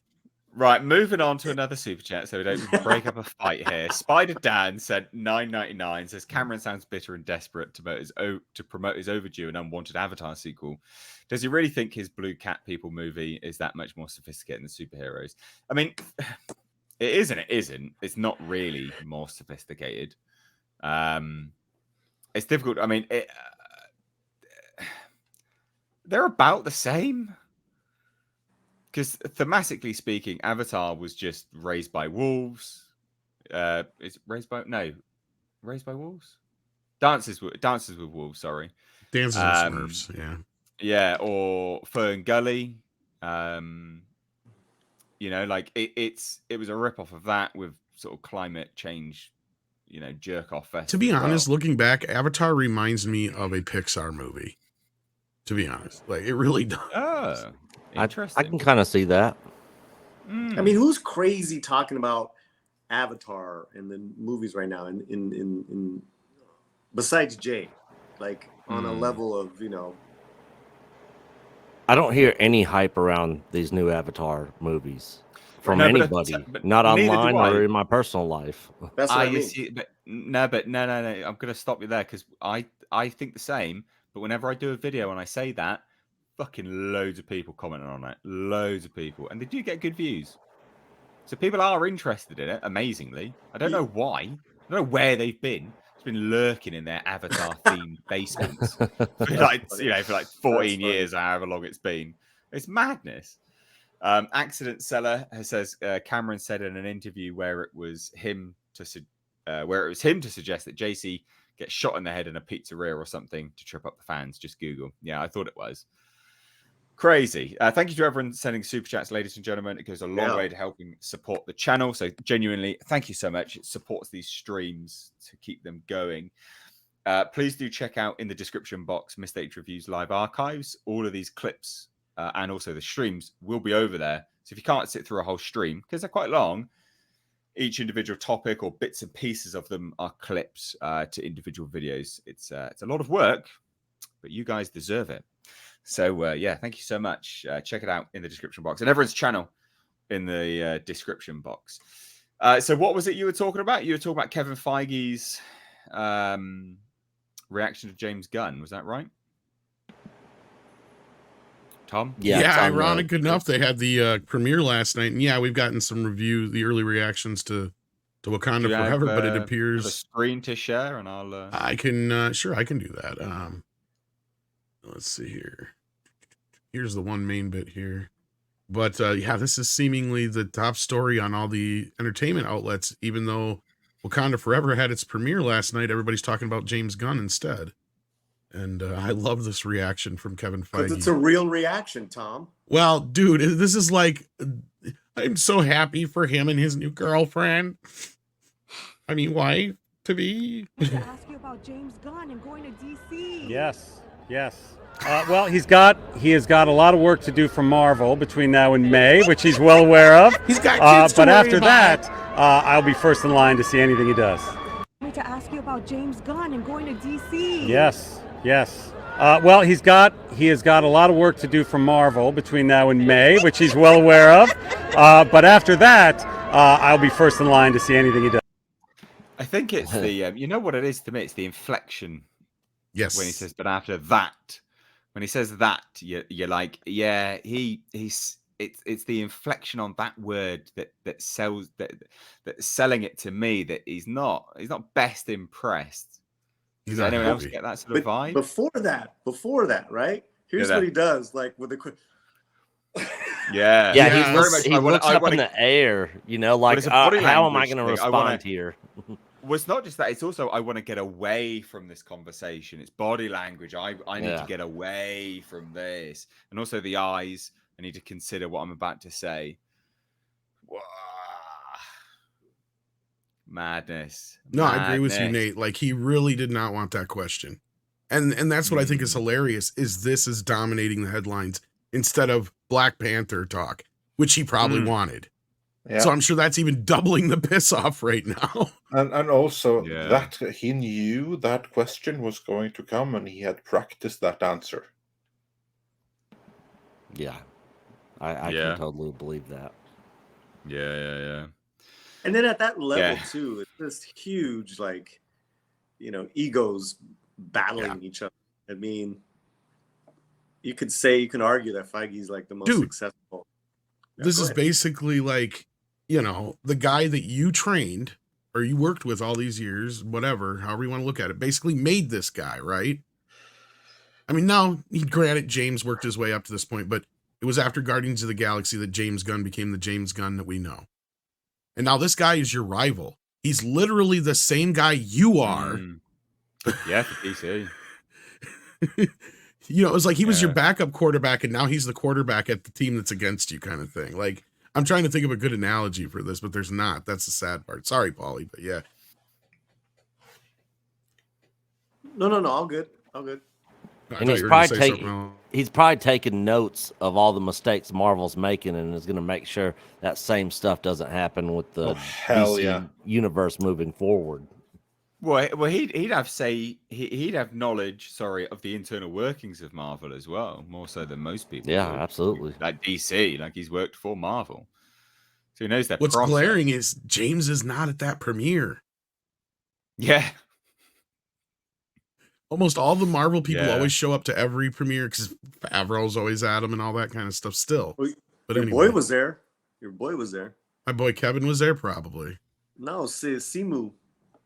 Oh, Simu? Oh. I'm not the one who hates Simu so much. Andre, what do you think of Kevin Feige's reaction? Well, as I said, he don't really have any other choice. He obviously did his best to deflect the question or just to dismiss it as lightly as he could, trying to downplay the severity of the situation with a snappy, pre-rehearsed response. But as you pointed out, Mr. H, his body language said it all. He tried to sound snappy, but his body language told a very, very different story. He knows how bad this is. He knows how unnecessary this is. This was the guy that was supposed to help him run and maybe at some point take over the Marvel universe. And now he's helping the competition. It actually reminds me of another story. It has to do with gaming. Remember back in the 80s, then certainly in America and many other places of the world, but not everywhere, Nintendo ruled absolutely supreme. And one of the companies that tried to take the crown from them was Sega. And they had this really hyper-aggressive marketing campaign, really mocking and ridiculing Nintendo, taking them a peg down. One of the key members of this marketing campaign was a former Nintendo employee who left the company at really, really bad terms. And he was angry, he was bitter, he was resentful. He wanted to take Nintendo down. He knew all their secrets, he knew all their culture. He knows exactly this is how far we can push it before they're going to respond. So we're going to take it all the way up to there. And these are their values. This is how they like to sell themselves. So this is what we can subvert. This is how we can take all of their values and all of their assets and turn them into weaknesses in our campaign. It was a Nintendo guy that perfected the Sega Scream and the Sega does what Nintendo don't. Of course, it wasn't just him, but a Nintendo guy was very instrumental in forming that campaign.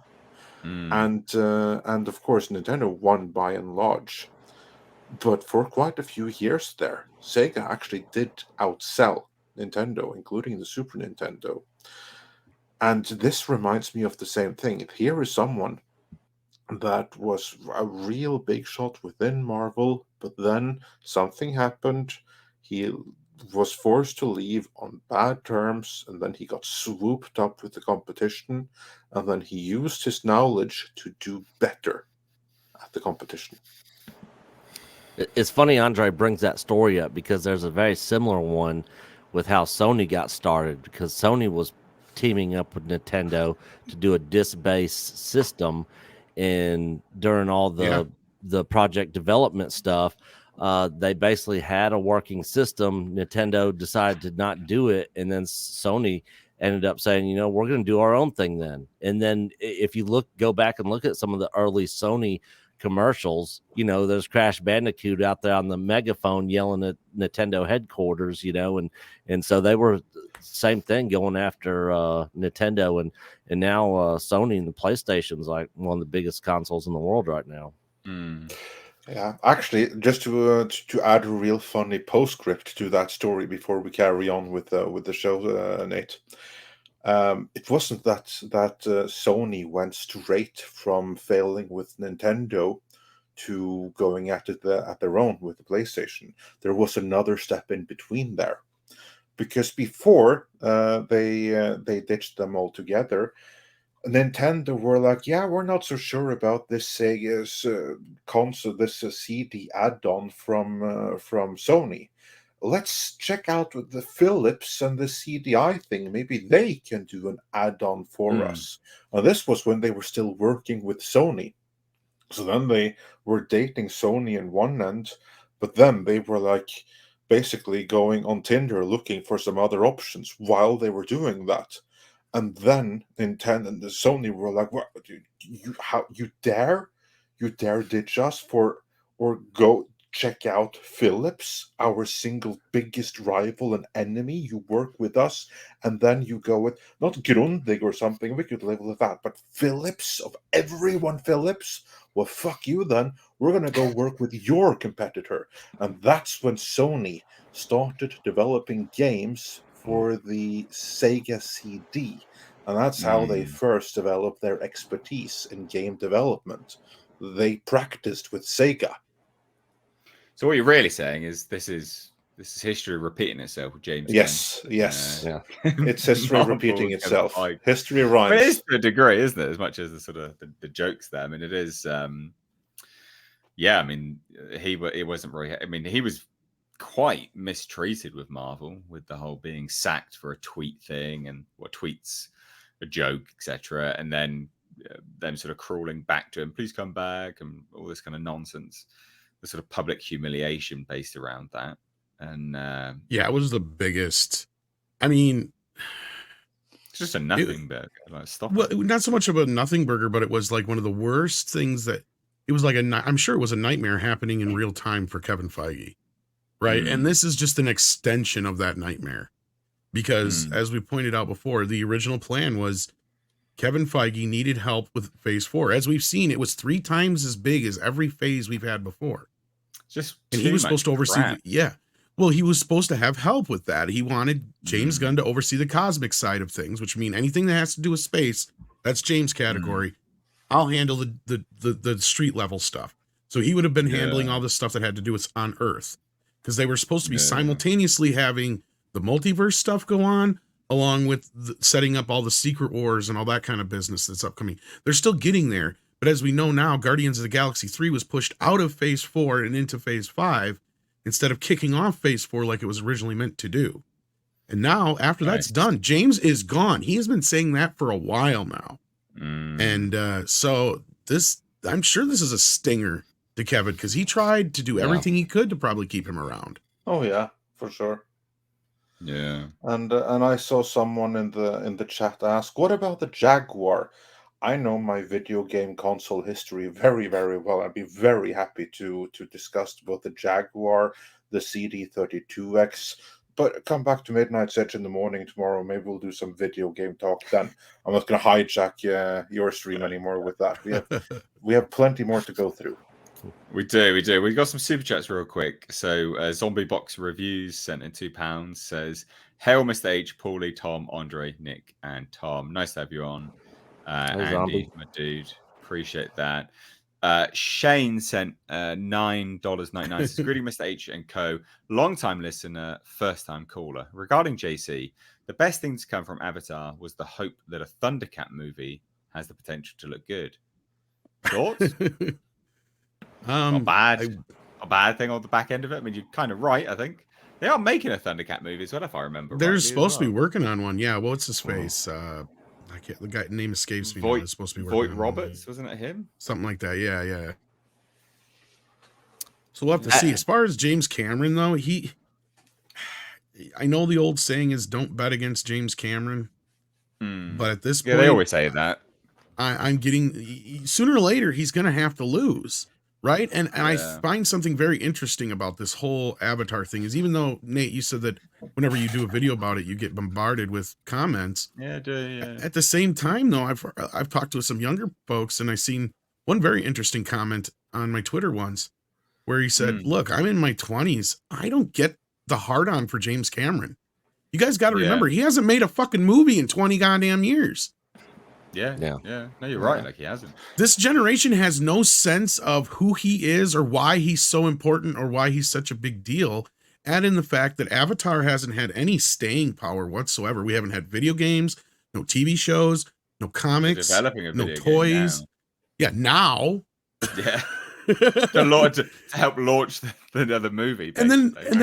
And then you're right, Nate. There's always that one person who will pop up. Yeah, but they've got the theme park thing or whatever. It's like, yeah, but name me one property besides Pirates of the Caribbean based on a theme park ride that did anything. In fact, they all flopped. Haunted Mansion, Jungle Cruise. They're trying Haunted Mansion again, and it's gonna flop again. I guarantee it.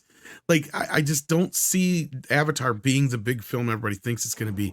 I think it's going to peter out somewhere around $700 or $800 million. Yeah, I agree. 100%. Never bet against James Cameron, but if there ever was a time when you were going to gamble doing it, this is the time. Maybe this one. Yeah, it's too volatile. This is it'd be interesting to see what happens. So, ladies and gents, that we're not finishing, but myself and Andre. I think it was last week's stream, we promised you that we were going to talk about Silent Hill. and it seems it's only me and Andre that has seen Silent. Tom, I didn't get a Silent chance. Hill? I didn't get a chance to watch it. Sadly, no. Yeah, I haven't seen it either. So this will be the part of the show where it just falls to me and Andre to do a retrospective review of the 2006 Silent Hill movie. So Paulie, Nick, and Tom, thank you so much for joining and being obviously on this panel and sort of co-hosting and things like that. Anything happening with you guys that you want to plug? We got a stream this Saturday night. I'm sure we'll be bitching about Star Wars and Lucasfilm. But we have a lot of people in our chat that are really positive about it. We're really welcoming to both sides of the conversation, and that's pretty much how we roll. But for the most part, I'm doing most of the bitching. Coach is kind of hugging the fence somewhat. This Saturday night, 7:00. Perfect. Cool. Check it out, everyone. Paulie, we got coming up anything? Yeah, I just did an interview on my channel. Come and check that out. Subscribe. We interviewed the author of the new Aliens book, Aliens Vasquez, her legacy with her kids. I finished the book. It's pretty good. Got really good towards the end. And then I'm doing a movie watch party tomorrow night, horror film called Bingo Hell. Interesting. Yeah. Tom, is that a straight to DVD thing? It was. It's on Amazon. Oh, okay. We're gonna have the film director on like maybe next week. Nice. But it's awesome. it's a nice it's kind of a funny scenario. So watch party tomorrow night. Thank you, Nate. Thanks everybody. Awesome. Tom, what you got coming up? I got Midnight's Edge After Dark coming up in about an hour. You know that. So that's linked in the description box now. Finally, sweet. I'll put it in there.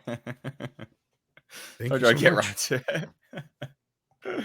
All right, guys. Thank you all so much for joining the panel. And now it will just be me and Andre to do a retrospective of Silent Hill. All right. Take care, everybody. Take care, guys. See y'all. Cheers, everyone. Bye. Oh, wow. Retrospective review. Now, can you just... So, this is obviously Silent Hill 2006. What version did we watch? Because you sent me a very specific one. Yes, the version that I sent you, because there really is only one version of Silent Hill. There's like no different cuts or anything like that.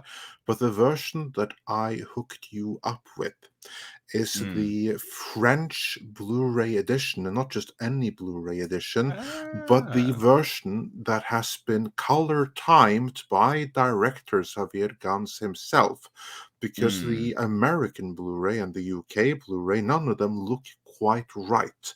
Something happened in the transfer process where the color timing was subtly a little bit off.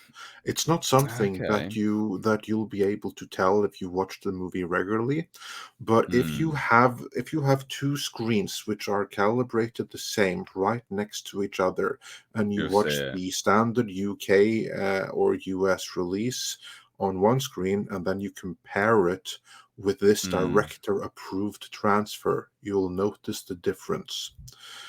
So literally the version that I hooked you up with is the version with the director's own personally overseen color timing. And to me, that's like a big deal, because I told you before that Silent Hill is perhaps not my favorite horror movie of all time, but it is right up there. I do love it. And a part of that is because it's the perfect mix of audio and visuals. Because to me, it's a visual feast. So I've just got to say that I watched this. I watched this afternoon before literally 2 hours before the stream. So it's pretty fresh in my mind. But I watched this with a Sonos surround sound system, and I've got to tell you now, good Jesus Christ, that was amazing. The sound, was so good, so immersive, much better. Like the sound design, So much better. It reminds me of, and this is a compliment, but the latest season of Love, Death and Robots had such good sound on the Sonos. And it's seldom that, you know, shows and movies have good sound, like not to that degree to being, oh, I noticed that. Normally you just go, oh, it sounds good because it's surround sound. But when you really notice it, that's when you go, wow. And that, for an old film, 2006, blew me away. Like, actually blew me away. And my dog was even like, what's going on? Like, I'm hearing stuff. What's going on? Which, again, he doesn't normally do. Testament. Exactly. That's what I mean. Beautifully done. Yeah, and that's what the movie is to me. It's an audio-visual feast. It's a spectacle. I mean, I get like more joy out of watching Silent Hill and listening to it on a proper screen and with a proper sound system. It's every bit or more immersive to me than Avatar is. And someone pointed out in the chat here, let's say, I believe it was Fedorevsky, who says, the blacks are crushed and whites washed out on the British and US version. Yeah, that's exactly right. Like, something is off with the contrasts, with the color timing. All of that is perfect in the version that I sent you, in addition to, of course, the audio is spot on. And that is the big selling point to me. In terms of like story, mythology, it's all good. But it's the experience, it's the perfection that has gone into every single frame, into every single tone of the score. It's perfect in its execution. Yeah, that to me is the thing. But let's hear your review on Silent Hill, the movie. Yeah, no, I mean, I remember, I mean, because we spoke about it, and I was like, oh yeah, I remember liking it, but I don't really remember it. And what I remember wasn't what happened, but part of it was. So I remember Sean Bean being a bit more involved. So maybe I'm blending it with another one, a second one. If he's in a second one, I don't know. But I remember him being a bit more involved. But I tell you what surprised me about this, from my memory, was how it's such a female-led movie. I don't remember it being a female-led movie. No, that's not a bad thing. This is not me saying anything it's a perfect thing about that. It works for it. Yeah, it was very good. And I, you know, you've got the likes of Laurie Holden, who I've been watching X-Files again lately, who I instantly recognize from X-Files. And I'm like, hey, it's the X-Files chick with a really long name that is almost comedic. But yeah, Rada Mitchell and Laurie Holden essentially are the two leads of this film. And they do such a good job. Very believable. And even the little girl, the actor who plays the little girl, pretty good, to be fair. Like, most child actors irritate me after a while. All of the acting was great. Sean Bean, he's barely in it, but he's great when he's in it. He has such screen presence as is. The score was fantastic. The score just seamlessly works with the sound design. So, and I think one of the things which, again, we talk about the audio-visual feast. It's not jump scares, but there's certain sound cues that keep you on edge as you're going through it. You know, the nap by the tree, they fall asleep at the tree, you know, the mother and the daughter, and then boom, a truck goes past and it's really loud. But it's those things, it's those subtle sound cues that wake you up into the movie and go, oh, well, what's going to happen next? Oh, what's going to happen next? It's not a jump scare, but it's to keep you, you know, a little bit sensitive to the sound and what's about to happen. It's very smart. It's very, very smart.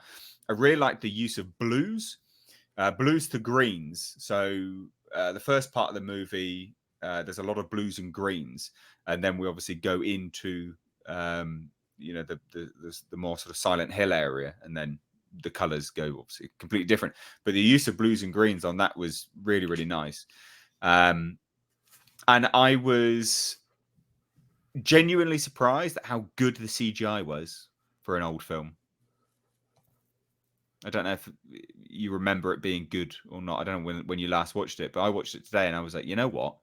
That's actually pretty decent CGI for an old film, 2006. That's pretty decent. There are a couple of shots where they were like a little bit more ambitious than they should have. I feel that a couple of the CGI shots are a little bit dated, but overall, overall is really, really good. And where it does fail a little bit, it's not going to pull you out of the movie. So overall, incredibly well done. But again, but there you see like why I like this movie. It's the perfection in the execution. So it has a good story, great acting, great execution overall for an incredible experience. Yeah, I tell you what I liked about the story specifically was its simplicity. Yeah, you know, and it's not necessarily, oh, this is a simple story. It's, you know, it sort of unpacks itself in a very simple way. Doesn't do needless exposition. We're introduced to the characters straight away. The issue at hand is unpacked pretty much straight away. We understand everyone's motivation, and boom, there you go. Go off. There's the story. It's very nicely done, quite seamlessly done, actually. What I would say is that it's a very simple setup, and there's so much more to it. And because of that, it is complex, but it is not complicated, which sometimes is like a difficult balance. There are movies where they try to go for complex, but they just end up being complicated as they lose themselves in the story and in the narrative, especially when there's some kind of revelation, there's some kind of twist. Then you can either like lose your way in the narrative, over narrate or under narrate, whereas here it's just perfect because you have a very simple story, and what is behind it is a backstory with the mythology all of its own, and that's where the complexity comes into it. But still, you are drawn in by the relatively simple screen story, which is very easy to grasp. But of course, then it demands more of you to pay attention to the story and the mythology. And I have to say, I think they did a really, really good job at presenting it here for the movie, because I have never in my life played a Silent Hill video game. I'm a huge Sega Mega Drive fanboy, but I quit gaming for many, many years, just as the PlayStation 1 was coming out, and when Silent Hill first hit the market. But I moved away from gaming at that point, and when I got back into gaming, I went straight back to the Mega Drive to retro gaming. So yeah, I've never played the games. I could not tell you how good it is compared to the games, or how much they changed. I have no idea. All I can comment on is how it works as a movie. And this, to me, is a fantastic movie. So for anyone who likes to say there's never been a good video game adaptation to them, I will always say, no, you're forgetting Silent Hill. Don't know how it is as a video game adaptation, but it's a fantastic movie in its own right. You don't have to be aware of the game. So this movie it just works. It's such an underrated classic in my book. Yeah, no, I would agree with you there completely. I think as well, I was very, very impressed with the costume design. So Pyramid Head looked absolutely fantastic. I know, right? Pyramid Head looked fucking beast mode. Like you don't want to get in his way. And the sound, again, it goes back to the sound, right? Audio visual feast. The sound of that sword scraping along things. Wow. And what a visual. And not just him, but all of the creature designs and the creature effects and everything. The nurses, the troll things without the arms, but especially Pyramid Head. I mean, what a movie villain. Like, I'm surprised that he isn't mentioned in the same breath as Jason and Freddy Krueger. I think that the movie must have been unfairly dismissed because it came from a video game, and many people maybe dismissed it because of that, didn't give it a chance. I think maybe they didn't use him enough. If they had him come up a little bit more often in the movie, I think people probably would have gone, oh yeah, Pyramid Head, definitely. He's only seen like, what was he in, like three scenes? Three scenes, yeah.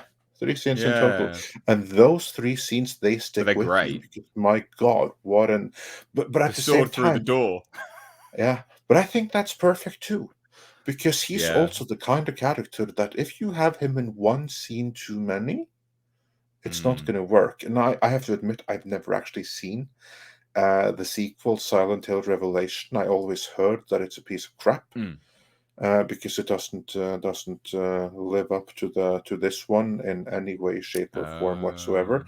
And I see no reason to check it out because the new Silent Hill movie coming, it's this director, and he's making Silent Hill Part 2.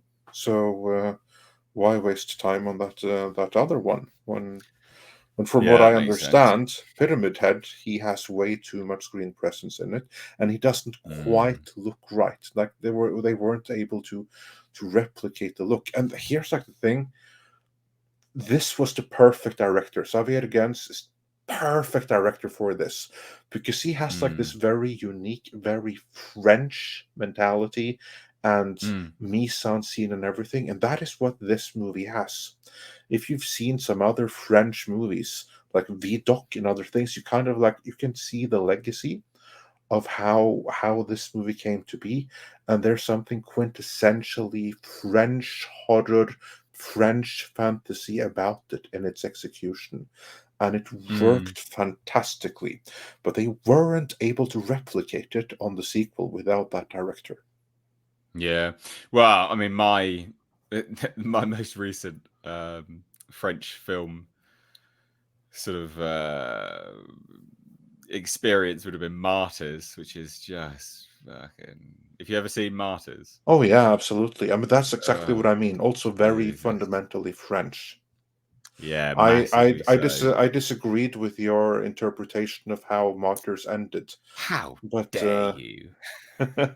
But speaking of French film, right, and it being sort of quintessentially French, I think that also goes right down to the cinematography of this film. So Silent Hill, the cinematography is very unique, more so than just an average Hollywood film. You know, you look at some of the framing choices, you're like, oh, like the framing choices where she turns down the alley and the lights go out, and then she lights her lighter. All of that very unusual framing. It's good framing, it's artistic, but it's unusual framing. It's not stuff you would ordinarily see. I don't know what again, but also I think that's probably in part why Pyramid Head looks so good. Is because the way they framed him in the shots. There are some shots where Pyramid Head just looks just mental. You're like, whoa, because of how it's framed. I think they did such a good job there. Such a good job. They did indeed. Amazing job. And because like Pyramid Head, like our good friend Paul Chato, he's Canoe Head. Guy with a canoe on his head, comes from like a series of sketches with like guys like Microwave for Head and something.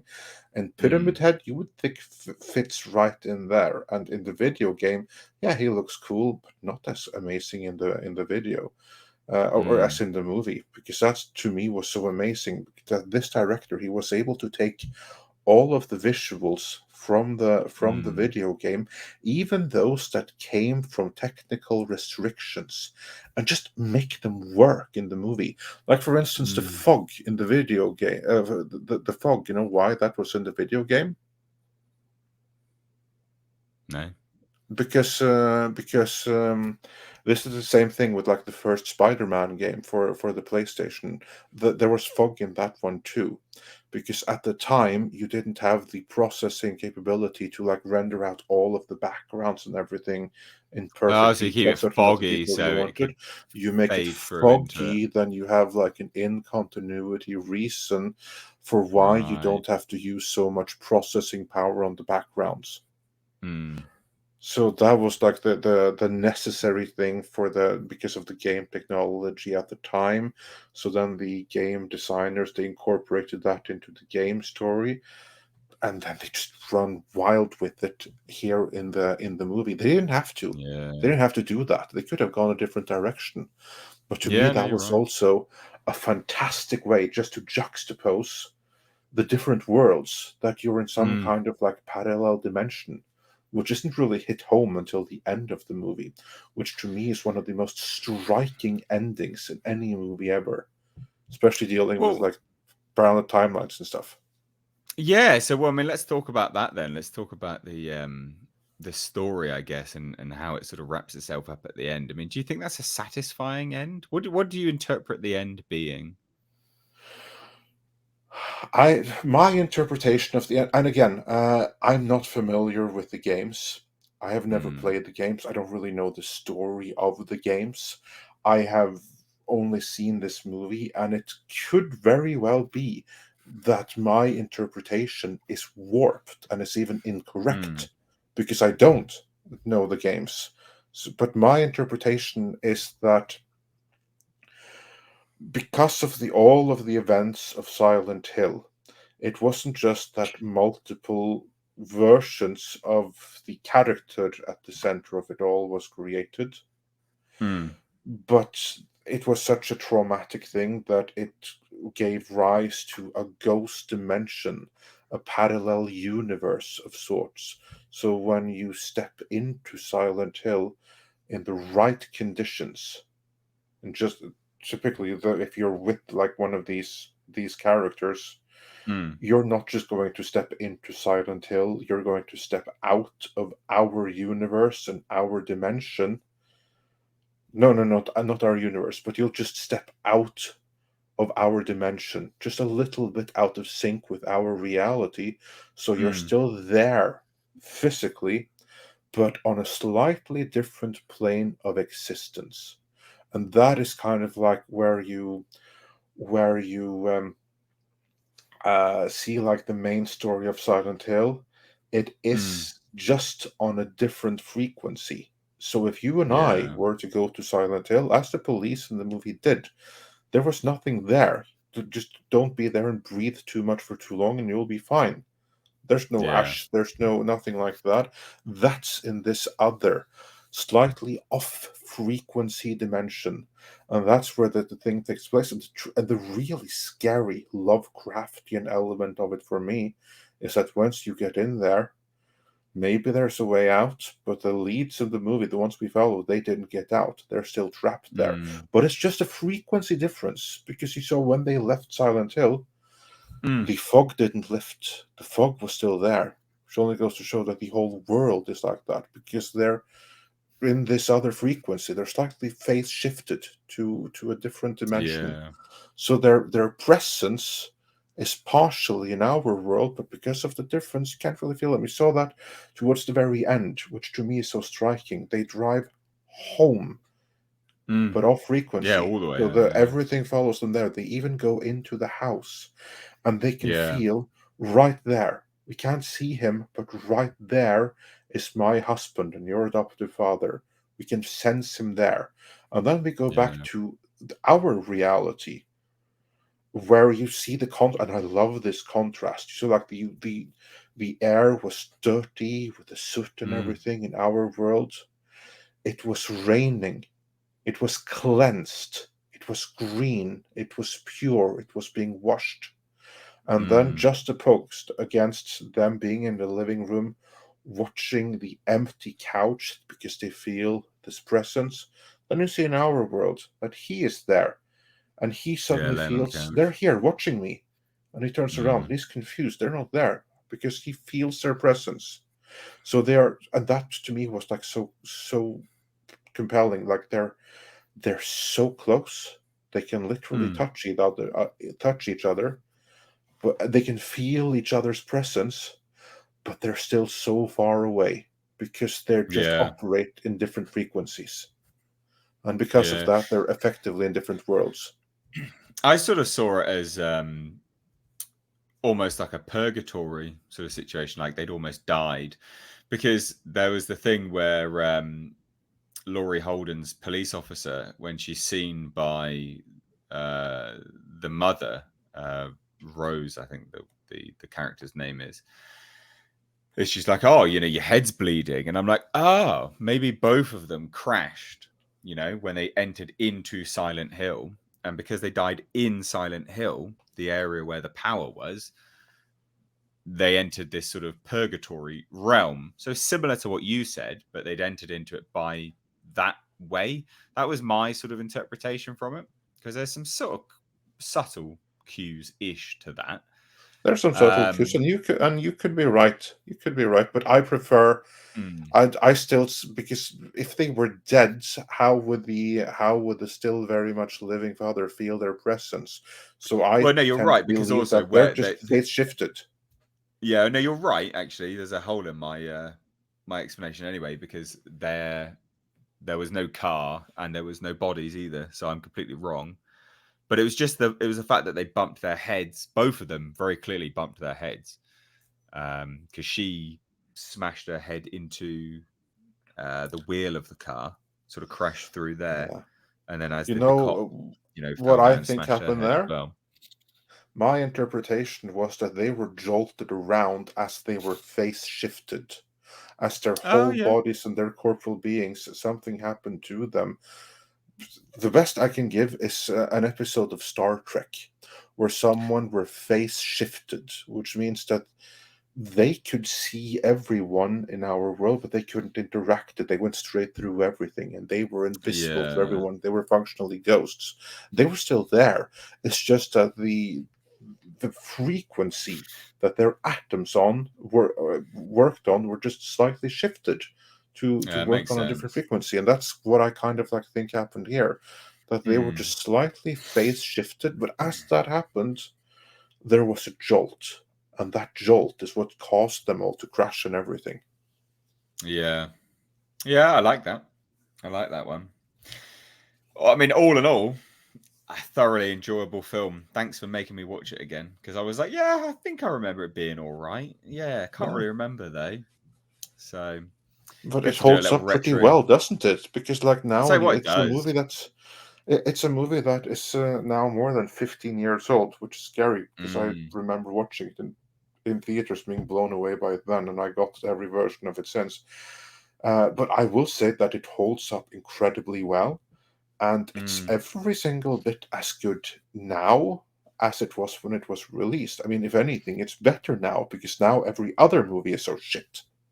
Yeah, no, you're right. It really does hold up. I mean, having watched it today on a relatively large TV with good sound system, like you'd think that a lot of the weaknesses would be quite glaring on, a high-end system, but there wasn't anything that jumped out at me where I'm like, oh, this is bad, or oh, this is bad. It was just all generally really good. Yeah. I really enjoyed it. Yeah, really, really enjoyed it. So nice to do a little retrospective for Halloween, I thought we'd do that. Got to talk about horror at least once. Do you have anything else to add to the Silent Hill retrospective?